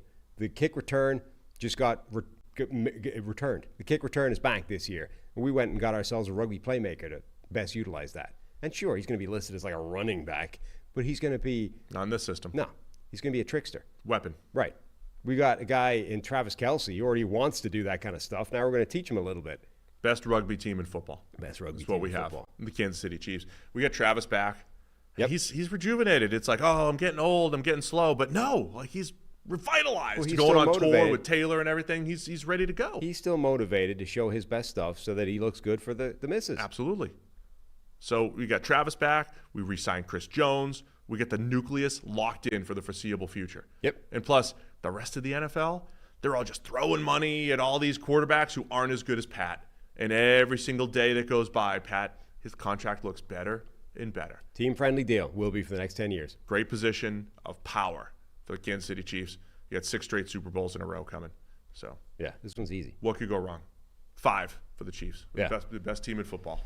Best team in football. It's never going to change. They got better. Las Vegas Raiders. Reasons for optimism. This one might look different. Yeah.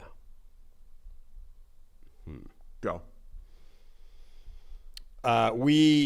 Antonio Pierce. Yes. We gave the job to the guy that earned it with the job he did late last season, right? He made everybody's life in the building better. Beat the Chiefs on Christmas. Demoralized the Chiefs on Christmas. Has their number. Yeah. In their division. Dominated them. That's 2 wins a year right there. Put them up, 2-0 every Chiefs season. are done because of us. 2-0 every season. We're starting 2-0 because we play those bums, the Kansas City Chiefs, and we have their number. That's right. Antonio Pierce, everyone loves him. Everyone loves him. Devontae Adams, he would have been out of there already. They give him the job to somebody else. Antonio Pierce, like, yeah, I'm willing. I'm not just willing, eager, and ready to stay and kick ass for you. I will run through a brick wall for you, Antonio Pierce. So they kept the right guys in the building, and those guys, they were able to make magic with talent from last year. You know, talent on the roster is irrelevant when you've got coaching that good. They understand. You look at this roster and you're like, oh, man, there's holes everywhere. They look at it and they say, look, I'm going to build a defense around Robert Spillane. I understand what he brings to the table. You non-knower of ball, what do? You sit there in front of your microphone. You just go, oh, there's no talent on this team. That's why you're not a head coach. That's why they gave the job to Antonio Pierce. Talking to me? Yeah, you. And you in the media. The media. Yeah. Antonio Pierce understands. Plus the media is doubting us. Right. We're going to use that. We're going to play with a chip on our shoulder. Antonio Pierce understands the players he has at his disposal, and he's able to build a system around them. This is like vintage Bill Belichick. When he would take these guys that everyone was casting off from their roster as, oh, look, this player is not able to be what he's supposed to be. Bill identified it. He's like, I know what he can do well. Yeah. I'm going to get that. I'm going to build a system around him. I'm only going to ask him to do what he does well, I'm going to do that with the other 10 guys around him, and we're going to create the best team in football. Antonio Pierce is doing that right now with Robert Spillane and everybody else. We know the Raider way. It's the Raider way. That's how we do it. There was something else I was going to add. Oh, those fools in the draft letting us get Brock Bowers at pick 13. We sat there, bided our time, got a top 5 player in the draft at 13. Absolute steal. Got a first-round center/guard, Jackson Powers-Johnson, in the second round. All right, everybody, you get all your flashy quarterbacks and your receivers and everything. We got a playmaker in Brock Bowers. Yeah, not top 5. We got the best player in the draft. Best player in the draft. Yeah. Best Harbaugh player hasn't said it, in the but what does draft. he know? He's just a division rival. Yeah. Idiot. Right. Yeah. Raiders, we're looking good. We get Aiden O'Connell. Have you seen Aiden O'Connell's best plays? He's top 5 quarterback. He might be the best quarterback in the AFC West. We got Gardner Minshew. Gardner Minshew dragged the Colts to the cusp of the playoffs last year. Dragged them. The hipster vibes that we have coming out of this QB room. What a room. Aiden O'Connell's mustache and Gardner Minshew's everything. Nobody can match that. Incredible room. Incredible. We got Christian Wilkins. Yep. On the defensive line. Dominant. This offseason. Playmaker, free agent splash. Stole Jack Jones from the Patriots. Yep. He's a first-round caliber player, and we saw that last year. Max Crosby, pick 6 against the Chiefs, the team that we dominate. Max Crosby, best defensive player in football. Unstoppable. Never comes off the field. Never. Heart and soul. Even with his of giant, Raider Nation. inflated, infected knee, he's still out there. Didn't matter. Still crushing it. Yeah. But that inspires his teammates, and that's why we're going to be great this year. Man had a 92 grade last year playing with a knee that looked like it didn't belong outside of a hospital ward. Broken knee. Still played through it. Level of optimism for the Raiders. 2. It's 2. It is. Yeah, it's 2. Well done, though. We found some good things to be excited about. Last team, I believe. This is it. Team? Los Angeles Chargers. Yeah. Jim Harbaugh. Oh, yeah. We got the best coach in the NFL. Best coach in football. Forget the NFL. Proven winner. Any level. When was the last time he lost? Not in 2023. Certainly didn't lose. We got the best football coach on the planet. No matter what institution this man goes to, whether it's college or the NFL, he just creates a winning program. Attacks every day with an enthusiasm unknown to mankind. He has not even bothered to find a house because he's just like, I don't have time for that. I'm going to rock up here in my RV. Me and Greg Roman, we're going to be RV neighbors, and we're just going to cook up football. We're going to cook up hot dogs on the fire pit and cook up football at the same time. That's what we're doing. We don't have time for this family and life and home and house shopping. Forget that. RV, fire pit, meat, football. That's all I got. And we're going back to the basics. I mean, we already had a good offensive line, and we made it better. We brought in Joe Alt. We don't need those flashy receivers, at least not in the first round. We'll get them later. Yeah. And we did. But we're going to have the best offensive line in football, best bookend tackles in football, Rashawn Slater and Joe Alt. And we still got Ladd McConkey, first-round caliber receiver, in the second round. And we get Justin Herbert. And we understand the value of NFL bloodlines. We got Joe Alt. That man's got NFL caliber genetics, pedigree. And we got Jerry Rice's son. That's right. And he's greatest receiver of all time. We got a son who's training bigger. with Jerry now. And he's bigger than Jerry. That's right. He's bigger than Jerry. He's taller. He's faster. He's taller, and we got a taller, faster Jerry Rice. In the 7th round. Right. Steal. And because we got him in the 7th round, he's got the same chip on his shoulder that Jerry Rice had. Big so chip. We got an equally motivated, taller, faster Jerry Rice in the 7th round. Super Bowl or bust, baby. No, Super Bowl. Just Super Bowl. Just Super Bowl. And look, year 5 now of Justin Herbert. Do you think those other 2 head coaches and 3 offensive coordinators knew what to do with Justin Herbert? They didn't. Obviously not. Greg Roman does. Greg knows. We've got the guy to take Justin Herbert to the next level, tap into that potential where he's one of the best quarterbacks in the NFL. Also, if anybody knows what Quentin Johnston can do to make plays, it's Jim Harbaugh, who watched him torch the Michigan Wolverines in the college football playoffs. He had a 71-yard touchdown against the future national champion Michigan Wolverines in a playoff game. We're going to get that every single week. Jim saw it. He knows. Saw it in person. He now knows that the 2 things he's going to want Quentin Johnston to do is run a shallow drag and take it to the house and run the go. between 71-yard explosive playmaker Quentin Johnston, bigger, faster Jerry Rice, Brendan, and first-round caliber receiver Ladd McConkey, we're talking about the best wide receiver core in the NFL. I couldn't finish it. We also our backfield, we got Gus Edwards, perennially underrated running back. We got the band back together. Have you seen the Ravens run the football the last couple of years? Greg Roman came over, and we just got the band back together. We understand how good that backfield is. We understand it's them, not Lamar Jackson, that made that work. Ravens caliber run game. Greg Roman built this offense. He was like, look, Lamar Jackson is this limited quarterback. Now that I'm going away from Joe Flacco, I'm going to have to build this thing and prop him up with the running ability of Gus Edwards, right? We understood that. So now we brought in Gus Edwards and J.K. Dobbins and Greg Roman to create this system. And we have recreate it with a better quarterback in Justin Herbert. And defensive coordinator Jesse Minter comes in running the system. Yeah. The Baltimore, the Michigan system. And what do those systems need? Best defense in the nation. Best defense in the nation. So it's going to be, again, just everybody got drafted. You think it's because they're talented? No. Jesse Minter made it all happen. Yep. And you've got a guy named The Player with the skill set to dominate in this system. Number 3 on the Chargers. Can we say his name it's OTA season, so they're going to be like on the field. Don't want to mess with it. I'm going to do it. Derwin James.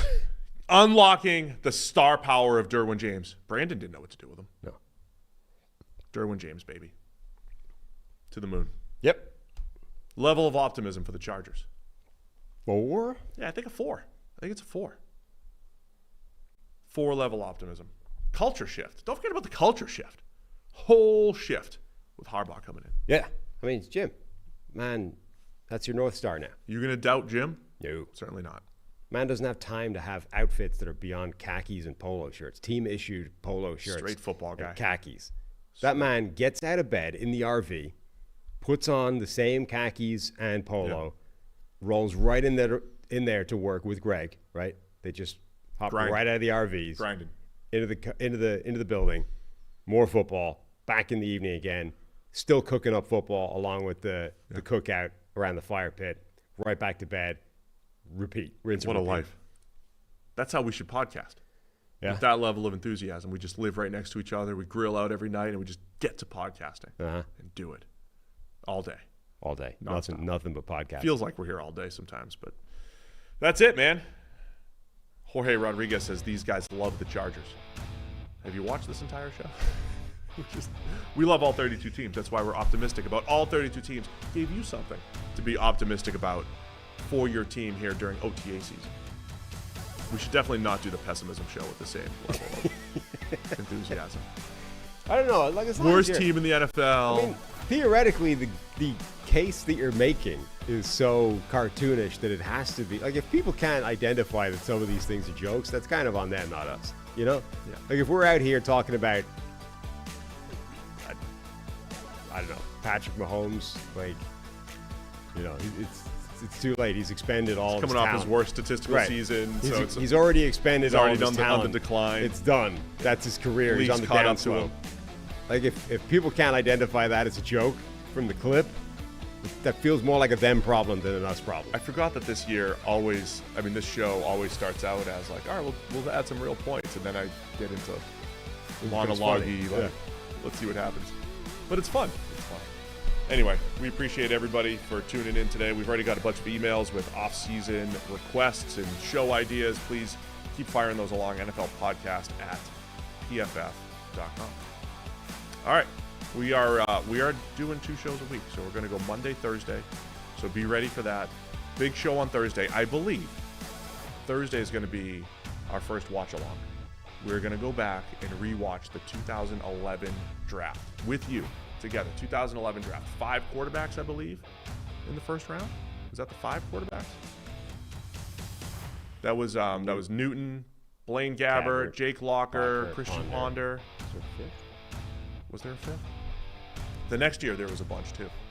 So the next year had Luck, RG3, had Tannehill, Brandon Weeden. Maybe it was 4 in 2011. Somewhere someone sneak into the back end of the first? Anyway, we'll find out on Thursday. We'll find out how many quarterbacks got drafted in the first round in 2011, how many future Hall of Famers were drafted in the first round in 2011. So we'll do that this Thursday. All right, thanks to everybody for tuning in. We'll see you again on Thursday with more PFF NFL.